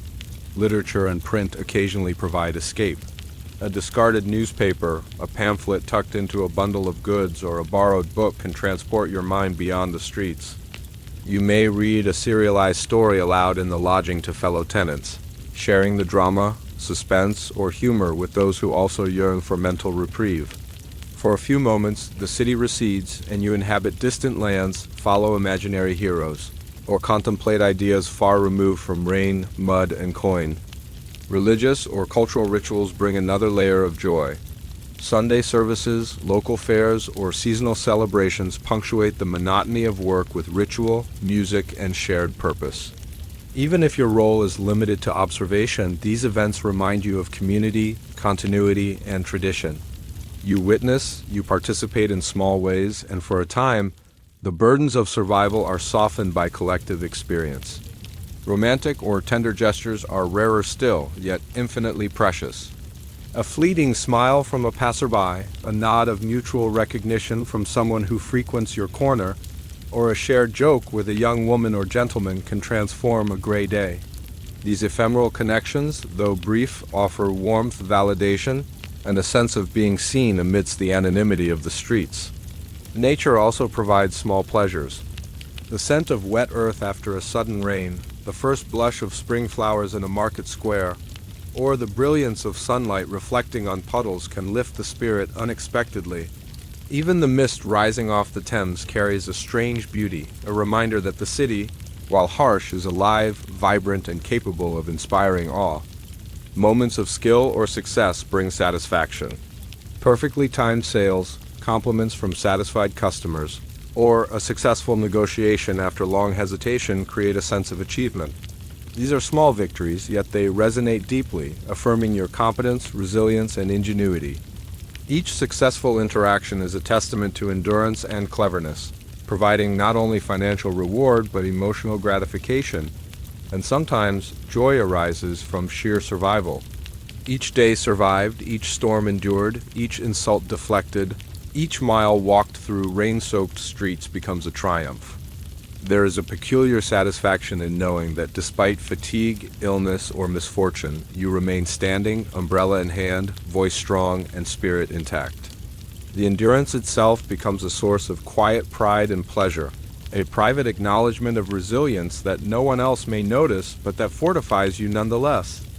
In these ways, through rest, music, food, conversation, observation, literature, ritual, romance, nature, skill, and endurance, moments of joy punctuate the relentless grind of life on the streets. They are rare, brief, and often overshadowed by hardship, yet they sustain the spirit, offering glimpses of beauty, connection, and meaning amidst the daily struggle. And as you finally lay down at night, body aching, hands calloused, boots caked with mud, you carry these fleeting joys in your mind. They are small, perhaps insignificant to outsiders, yet for you, they are vital proof that even in the harshest conditions, life contains moments of delight, laughter, and wonder. They remind you that survival is not merely about coin or shelter, but about finding, cherishing, and carrying forward the tiny sparks that make life worth enduring. In the ordinary grind of London streets, encounters with the notable are few and far between. Yet when they occur, they leave impressions that linger longer than any storm, any sale, or any ordinary day. These meetings shape your understanding of society, influence your methods, and at times even alter the course of your small life. The wealthy emerge with a confidence distinct from the hurried masses. They glide through the streets with an air of command, their carriages gleaming, coats impeccable, and hands often gloved in fine leather. Their umbrellas are usually custom, made to suit both fashion and status. Approaching such clients demands caution and skill. A single misstep, an inappropriate word, a misplaced gesture can offend, ending the chance of a sale before it begins. Yet successful interaction brings more than coin. It brings recognition, credibility, and sometimes recommendations that ripple through society. Once, a gentleman stopped to inspect your finest umbrella. He carried himself with a blend of curiosity and scrutiny, his eyes sharp as a hawk. You opened the canopy carefully, demonstrating the craftsmanship, the elegant handle, the resilience against wind. His smile, subtle but approving, was a small triumph of validation of years spent mastering persuasion, observation, and presentation. He purchased not one, but 2 umbrellas, praising their quality to the few onlookers who lingered nearby. That brief encounter elevated your reputation for days. Word traveled, and other customers approached with newfound trust. Another time, a lady of apparent wealth paused in the rain. Her carriage had broken down unexpectedly, leaving her exposed to drizzle, and she needed immediate protection. You offered the sturdiest umbrella in your bundle, opening it to demonstrate its strength and elegance. She examined the fabric, touched the carved handle, and nodded in satisfaction. A quick coin exchange later, she departed with grace, yet her appreciation lingered in your mind, proof that skill, attentiveness, and calm under pressure could bridge social divides. Such encounters teach subtle lessons about human behavior. Wealthy or influential clients are often more discerning, observant of details that ordinary buyers may overlook. Their appreciation is earned not through shouting, but through tact, knowledge, and careful presentation. Their judgments are decisive and swift. A single misstep can lose more than a sale. It can damage a reputation that carries weight far beyond the immediate street. Sometimes these interactions are fleeting but unforgettable. You may see a famous writer or politician hurrying past, noting your bundle, or catching a glimpse of your demonstration. Perhaps a well-dressed child pauses, fascinated by the colors and patterns of your umbrellas, and your brief smile or gesture leaves an impression. These moments are subtle, almost imperceptible, yet they create memories that endure long after the coin has changed hands. The rare patron who returns repeatedly becomes a connection that transcends ordinary commerce. A wealthy client who commissions umbrellas for the household, for friends, or for charity projects not only increases your earnings but also exposes you to networks and possibilities otherwise inaccessible. Recommendations from such patrons are invaluable. A single nod from someone influential can attract new customers, shape perceptions, and solidify your place in a crowded market. Encounters with influence also highlight contrasts in society. While some navigate the streets with entitlement and expectation, others approach with humility or curiosity. You witness the stark differences in opportunity, privilege, and perspective, gaining insight into the social structures that govern London. Even a brief interaction can illuminate the chasm between wealth and poverty, status and obscurity lessons that linger as you continue your daily grind. These moments also challenge your skill and composure. You must manage anxiety, present yourself with confidence, and adapt quickly to subtle cues. A wealthy client may test your knowledge, inquire about materials, or comment on construction techniques. They expect expertise, polish, and discretion. Meeting these expectations reinforces professionalism, sharpens persuasion, and enhances the subtle artistry of salesmanship. Some encounters carry risks alongside rewards. A misunderstanding with a powerful patron could lead to embarrassment or loss of trust. A misquoted price, a misplaced word, or a clumsy demonstration could undermine your credibility. You learn to anticipate such pitfalls, preparing mentally for each interaction, rehearsing gestures and phrases, and maintaining composure under scrutiny. The stakes are higher, but so are the rewards. Yet these encounters are not solely transactional. They offer inspiration, insight, and fleeting glimpses into lives far removed from your own. Observing the grace, decisiveness, or even idiosyncrasies of influential figures teaches you about human nature, perception, and behavior. You learn that wealth and status do not insulate one from curiosity, delight, or genuine engagement with the world. Such lessons shape not only your trade, but also your understanding of society itself. At the day's end, when coins are counted and umbrellas bundled, memories of these encounters linger longer than the fatigue. They are reminders that your small life intersects, however briefly, with larger currents of influence and opportunity. Each meeting is a testament to the value of preparation, attention, and respect for others, regardless of social rank. And in reflection, you realize that these rare interactions, fleeting, unpredictable, yet powerful, imbue your work with meaning. They are moments when effort, skill, and fortune align, rewarding perseverance and ingenuity. They remind you that even amidst rain, mud, and exhaustion, your labor carries weight, resonates with society, and occasionally touches lives far beyond the streets you traverse daily. Selling umbrellas on the streets is only half the story. Behind each bundle lies a complex web of business sourcing materials, maintaining stock, repairing damage, and navigating a market that is as unforgiving as the weather itself.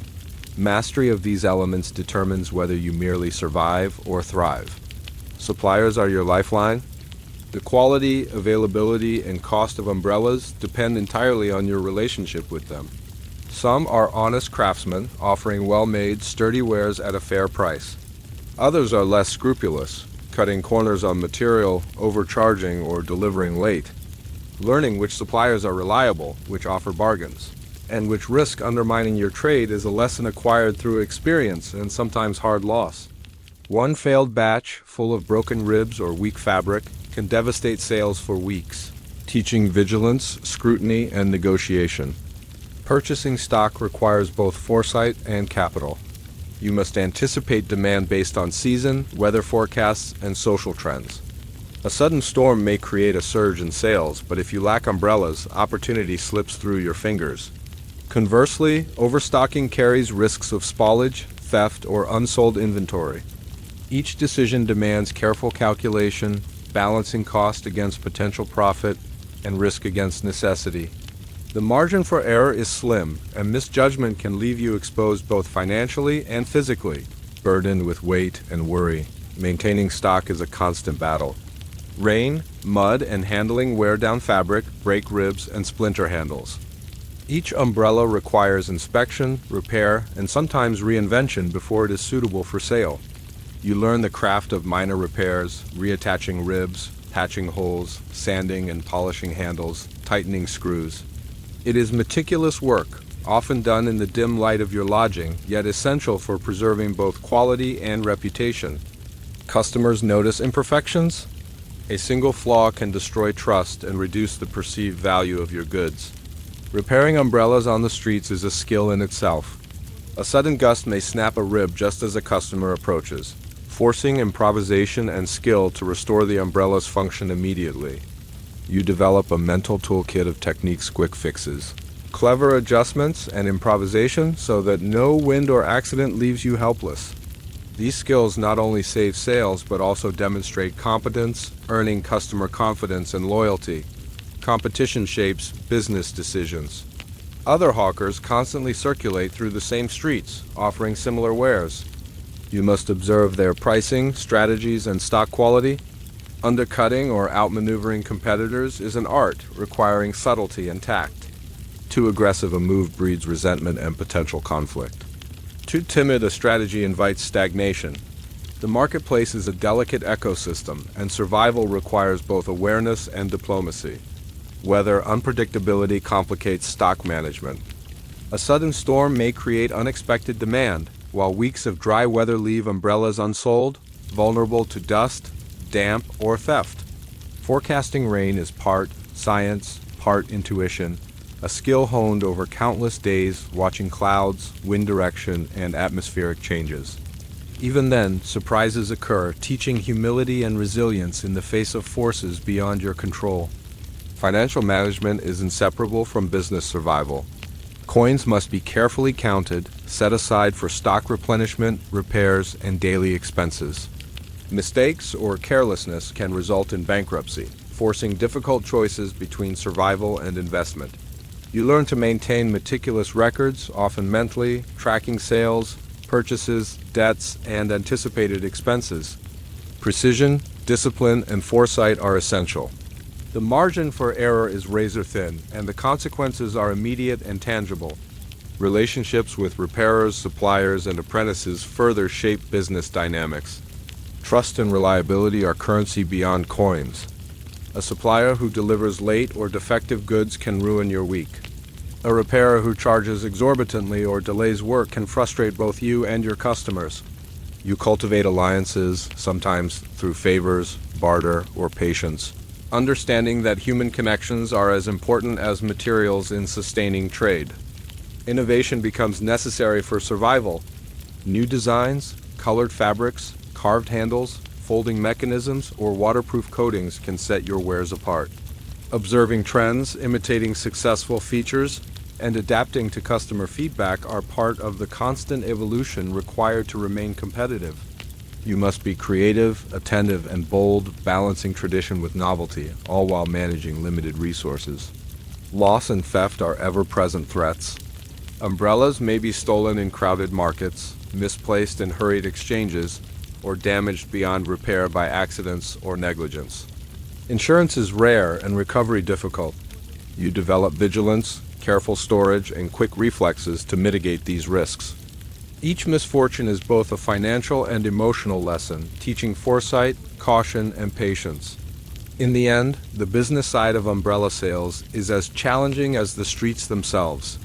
Success depends not only on shouting, charm, or persuasion, but on the meticulous management of stock, repairs, suppliers, finances, and innovation.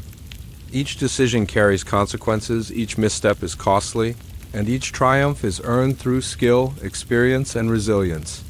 Understanding the machinery behind the bundle transforms your perception of the trade. You are not merely a hawker. You are a craftsman, a manager, a strategist, and an entrepreneur. The bundle of umbrellas is more than merchandise. It is a symbol of ingenuity, resourcefulness, and survival in a city that respects neither laziness nor error. And as you close the day, tending to repairs, planning purchases, and reviewing coin, you recognize the quiet mastery required to sustain your livelihood. The business behind the bundle is relentless, intricate, and unforgiving, yet it is also the backbone of your survival, the reason you endure rain, wind, and fatigue day after day. The streets of Victorian London are as treacherous as they are bustling. For an umbrella salesman, danger is woven into every corner, alley, and crowded thoroughfare. Survival is never guaranteed. Every day presents risks from weather, crime, and the unpredictability of human behavior. The hazards you face shape not only your trade, but the very way you move, speak, and survive. Weather itself is a constant threat. Torrential rain can flood streets, turning cobblestones into slick hazards. A sudden gust of wind may snap your umbrella, causing imbalance and risking injury. Snow and ice in winter make even simple walking perilous. One misstep could send you tumbling into a frozen puddle or a bustling carriage wheel. Each step is measured, cautious, and deliberate, yet accidents are inevitable. A stumble may ruin wares, injure your hands or legs, and leave you exposed to ridicule or worse. Crowds create another danger. During market days or after church services, streets swell with people, carriages, and carts. You must weave through the throng, calling attention to your wares while avoiding collisions. A moment's distraction can lead to crushed umbrellas, lost coins, or personal injury. Children dart between legs, vendors shove past one another, and carriage drivers show little concern for pedestrians. You develop reflexes, situational awareness, and a keen sense of spatial judgment, yet even experience cannot prevent every mishap. Theft is a constant worry. Pickpockets thrive in crowded streets, and a careless moment can cost you both coins and wares. A hand brushing past your bundle, a momentary distraction, and a carefully concealed umbrella disappears. Worse still, thieves sometimes target you directly, attempting to seize the entire bundle. Self-defense is necessary, yet limited by the law and social norms. You learn subtle tactics, keeping the bundle close, holding purses securely, and employing watchful vigilance as both protection and deterrent. Violence occasionally erupts unexpectedly. Drunken patrons, rival hawkers, or aggressive pedestrians may provoke confrontations. A thrown insult, an accidental bump, or a perceived slight can escalate quickly. You must balance assertiveness with diplomacy, defending both your person and your property without inciting further conflict. Over time, you learn the signs of impending trouble, the posture, tone, or expression that signals danger, and react accordingly, sometimes with words, sometimes with evasive movement, and occasionally with force. Animals, too, present hazards.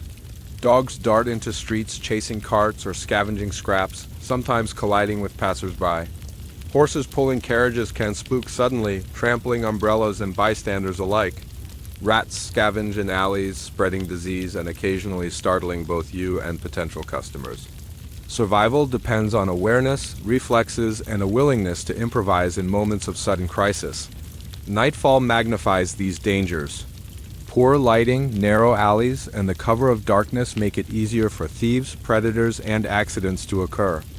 Carrying stock through dimly lit streets requires constant vigilance, careful navigation, and an understanding of which routes are safer. Every shadow may hide danger. Every echo may signal an approaching threat. Yet evening trade is often necessary to reach certain customers, forcing a balance between risk and reward. Illness and injury compound the dangers. A cut hand, a twisted ankle, or a sudden fever makes navigation more difficult and trade more perilous. Each ailment reduces agility, response time, and endurance, increasing vulnerability to accidents and theft. Maintaining personal health while exposed to the elements and the rigors of street life is a continuous challenge, one that demands both prudence and resilience. Fire presents another threat. Gas lamps illuminate the streets, yet mismanaged lanterns, overturned oil lamps, or accidental sparks can ignite wooden carts, bundles, or buildings. A single flame may spread rapidly through a crowded street, creating chaos, injury, and destruction of wares. Awareness, quick reaction, and sometimes sheer luck are essential in avoiding conflagration. You also encounter moral danger, the subtle compromises of survival. Some customers may attempt deception, offering counterfeit coins or bargaining unfairly. Others may encourage unethical actions, tempting you to break minor laws or social codes. The need for vigilance extends beyond physical threats. It encompasses judgment, honesty, and the preservation of reputation. One misstep can tarnish years of careful trade. Despite these risks, experience teaches prudence. You learn which streets are safer, which neighborhoods harbor thieves, and which hours minimize danger. You develop instinctive strategies for avoiding trouble, selecting routes with escape options, observing suspicious behavior, and maintaining readiness to protect both self and stock. These lessons are often acquired painfully through near misses and close calls, each reinforcing the importance of awareness and resilience. Near-death experiences are part of the trade's reality. A carriage accident, a fall onto wet cobblestones, a violent scuffle, or a sudden storm could easily end a day or a life. Each escape feels miraculous, a reminder of fragility and the precariousness of existence. You carry these memories as both warning and motivation, shaping behavior and sharpening every action in the relentless pursuit of survival. Yet danger also teaches skill. You become adept at reading the street, predicting movement, and anticipating accidents. Reflexes sharpen, decision-making becomes faster, and confidence grows. What was once fearful becomes routine, though never entirely safe. The experience of danger becomes part of your identity, a constant presence shaping every choice, gesture, and step. Ultimately, survival on the streets requires vigilance, endurance, and courage. Each day presents hazards from weather, people, animals, and circumstance. The physical and moral perils intertwine, testing strength, skill, and judgment. Yet by navigating these dangers, you not only endure but develop mastery, understanding the city and its hidden rhythms in ways outsiders cannot. And when the day ends and the rain slows, the crowds thin, and the lamps flicker low, the knowledge that you have survived despite the perils becomes a quiet triumph. Life as an umbrella salesman is dangerous, exhausting, and unforgiving. Yet each day survived is a testament to skill, courage, and the resilience of the human spirit amidst the chaos of Victorian London. The life of a Victorian umbrella salesman is often romanticized as a tale of perseverance, cunning, and occasional triumphs, yet beneath these moments lies a heavy cost. Every coin earned, every umbrella sold is extracted through physical exhaustion, mental strain, and personal sacrifice. Understanding this toll is essential to comprehending both the resilience and the fragility of those who endure the streets daily. Physically, your body bears the weight of constant labor. Hours spent standing on uneven cobblestones, hoisting heavy bundles, and navigating rain-soaked streets take a relentless toll. Feet ache from poorly cushioned boots, calloused hands ache from constant gripping and handling of umbrellas, and the spine protests from bending, stooping, and carrying wares for miles. Every muscle is engaged, yet never fully rested, creating a persistent fatigue that follows you into the evening and seeps into sleep. Even the act of opening and closing umbrellas repeatedly, often in wind or storm, strains shoulders, wrists, and fingers. Exposure to the elements compounds physical hardship. Rain chills you to the bone, snow and ice threaten injury, and summer sunburns expose skin during the rare dry days. Clothes rarely provide adequate protection. Water seeps through fabric, boots leak, and coats fray. Illness is inevitable. Coughs, colds, fevers, and ailments born from damp conditions are constant companions. Recuperation is slow, yet work cannot pause. Survival demands relentless continuity despite physical suffering. Sleep is scarce and often fitful. Lodging is cramped, damp, and noisy. Thin walls, creaking floorboards, and street sounds interrupt rest, leaving you constantly fatigued. You learn to sleep in fragments, seizing brief opportunities for recovery between days of labor. Even when lying down, your mind rarely rests, rehearsing the day's lessons, planning tomorrow's routes, and anticipating potential dangers. Fatigue and vigilance intertwine, creating a state of perpetual partial exhaustion that is both normal and necessary for survival. Mental strain is equally relentless. Selling umbrellas requires constant attention, negotiation, and adaptation. You track customer preferences, observe rivals, anticipate weather, and calculate finances simultaneously.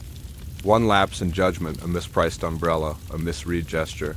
A moment of inattentiveness can cost both earnings and reputation. The cognitive load is continuous, demanding alertness and decisiveness in a chaotic environment where mistakes have tangible consequences. Stress manifests socially as well. Long hours on the streets leave little time for family, friends, or leisure. Relationships are strained, personal life often secondary to survival.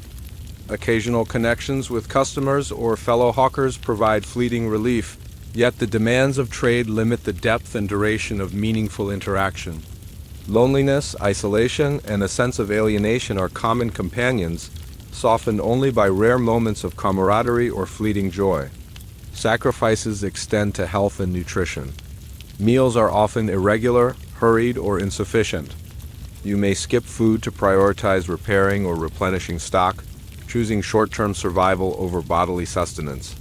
Hydration is inconsistent. Exposure to polluted water sources or poor quality food increases the risk of illness. Over time, these sacrifices erode vitality, making physical exertion more taxing and illness more frequent. Yet necessity drives these choices, reinforcing a pattern of endurance built on compromise. Financial insecurity is a constant source of mental strain. Earnings fluctuate daily, depending on weather, crowds, theft, and luck. Every coin is precious, yet unpredictable.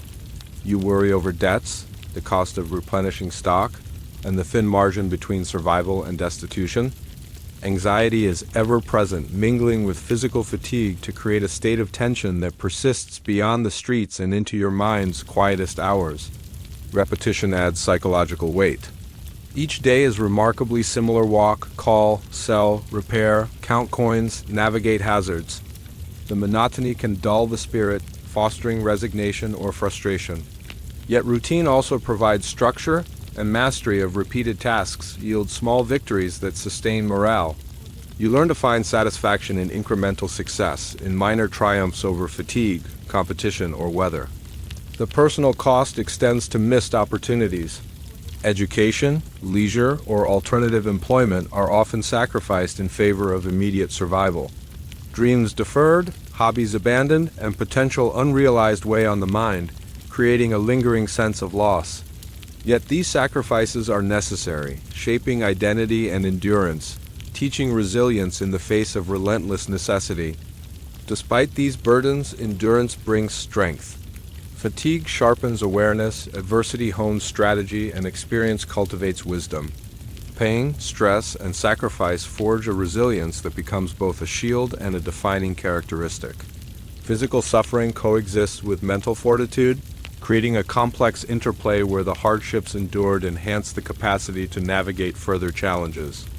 In the quiet moments of reflection, when rain has ceased, coins are counted, and the streets are empty, the cost of survival becomes apparent. Every bruise, blister, and ache is a testament to endurance. Every sleepless night, worry, and sacrifice is evidence of dedication. The toll is heavy, yet it is also proof of competence, perseverance, and human resilience. You endure because survival demands it, and through endurance you accumulate knowledge, skill, and quiet pride. And so, as the day closes and your body aches, your mind weary, and your spirit tested, you recognize the profound reality of the trade. Survival is not free. Each umbrella sold, each coin earned, each hazard navigated carries a price. The cost is physical, mental, and emotional, yet it is the price of sustaining life, identity, and the tenuous hope of security and accomplishment in a world that offers no guarantees. As the years pass, the life of a Victorian umbrella salesman becomes a tapestry of memories, lessons, and enduring impressions. Each storm survived, each sale made, each risk navigated accumulates into more than mere survival. It becomes a story, a legacy, and a quiet testament to human resilience and ingenuity. Reflection begins in the solitude of the evening, when the streets empty, the rain subsides, and the lamps flicker low. You look over the bundles of umbrellas, counting coins, recalling interactions, and remembering the countless faces that have crossed your path. Each day carries fragments of triumph and hardship, comedy and danger, joy and exhaustion. Together, they form a complex narrative life lived intensely, acutely, and without pretense. The first lesson that endures is resilience. Life on the streets teaches that circumstances can change in an instant. A sudden storm, a bustling crowd, or an unscrupulous rival can challenge survival, yet each obstacle conquered reinforces the capacity to endure. Resilience is not just physical, it is mental, emotional, and moral. It is the ability to maintain dignity, composure, and purpose amid relentless challenges. Adaptability emerges as another central lesson. Selling umbrellas demands constant adjustment. Weather shifts, customers fluctuate, competitors maneuver, and markets evolve. Success is rarely static. It depends on vigilance, creativity, and the willingness to respond to change. You learn to anticipate, improvise, and innovate, recognizing that flexibility is as valuable as strength in navigating life's uncertainties. The importance of human connection leaves a lasting impression. Amid the fatigue, danger, and competition, fleeting moments of kindness, humor, and understanding sustain the spirit. A grateful customer, a generous neighbor, or a shared joke with a fellow hawker reminds you that commerce is also human interaction. Relationships, however brief or modest, carry significance far beyond immediate survival, offering solace, joy, and a sense of belonging. Skill, practice, and mastery shape legacy. Years spent observing, negotiating, repairing, and demonstrating umbrellas refine abilities that extend beyond trade. You gain insight into human behavior, the psychology of persuasion, and the art of observation. You develop precision, dexterity, and endurance. Even mundane tasks acquire elegance when performed with expertise, turning labor into an art form. These skills, cultivated painstakingly, are a testament to dedication and perseverance. The trials faced impart humility. Exposure to weather, danger, and human unpredictability teaches respect for forces beyond control. Pride in skill and knowledge is tempered by recognition of vulnerability, an understanding that survival depends on both capability and fortune. Humility shapes character, fostering patience, empathy, and a grounded perspective on success and failure alike. Financial acumen becomes a defining feature of legacy. Managing coins, stock, and suppliers hones calculation, foresight, and discipline. You understand value, scarcity, and opportunity in ways that extend beyond trade. Money is never merely currency. It is a tool, a measure, and a consequence of decisions made under pressure. These lessons, learned intimately and often painfully, shape judgment and capability in broader aspects of life. Courage and vigilance mark your enduring impact. Navigating streets fraught with accidents, theft, and violence cultivates an acute awareness of danger and the presence of mind to act decisively. Courage is not reckless. It is measured, informed, and responsive. Each hazard survived enhances confidence, prudence, and the ability to act effectively under pressure, qualities that persist beyond the market, beyond umbrellas, beyond the street itself. The personal sacrifices made lost leisure, strained relationships, and physical hardship remind you of the cost of survival and achievement. Each choice carries consequences, each day exacts tolls. Yet these sacrifices are intertwined with the rewards of endurance, knowledge, skill, independence, and the subtle dignity of a life navigated with purpose. Legacy, in this sense, is inseparable from cost. It is forged in sweat, vigilance, and the quiet triumphs of ordinary life. Memory itself becomes a repository of legacy. Faces of customers, competitors, and patrons blur and sharpen in alternating patterns of recollection. Some encounters are vivid, the approving nod of a wealthy gentleman, the laughter of children in puddles, the solidarity of fellow hawkers sharing stories. Others fade, yet leave traces in understanding, intuition, and experience. Together they form a mosaic that is uniquely yours. A personal history intertwined with the city, its streets, and its people. Legacy is also imparted through influence. A student of trade, an apprentice, or a fellow hawker observing your skill absorbs lessons of endurance, skill, and integrity. Your methods, judgments, and character ripple outward, shaping not only your immediate environment but also the practices and attitudes of those who follow. Even in anonymity, your life informs others, quietly contributing to the broader culture of street trade and survival. Perhaps most importantly, legacy resides in perspective. After years of rain, mud, and labor, you recognize that the value of life is measured not solely in coins earned or umbrellas sold, but in lessons learned, obstacles overcome, and moments of humanity observed. You understand the impermanence of hardship, the fleeting nature of success, and the enduring significance of resilience, adaptability, and dignity. These insights endure far beyond any single transaction, any single storm, or any single street. As you close the final umbrella of the day, counting coins and reflecting on the hours spent, a quiet sense of accomplishment arises. Life as an umbrella salesman has been relentless, taxing, and fraught with danger. Yet it has also been rich with experience, insight, and personal growth. The city, once threatening and indifferent, now feels navigable, understood, and even intimate. Every hardship, every triumph, every moment of fleeting joy contributes to a narrative that is uniquely yours. Legacy, in the end, is not public acclaim but lived experience, the enduring knowledge that you survived, adapted, and mastered a life that few could endure. It is the quiet triumph of skill, resilience, and humanity woven through ordinary, relentless days. And when the rain falls tomorrow, as it inevitably will, you will step once more onto the streets, bundle in hand, prepared to meet whatever challenges arrive, fortified by the lessons and legacy of a life truly lived.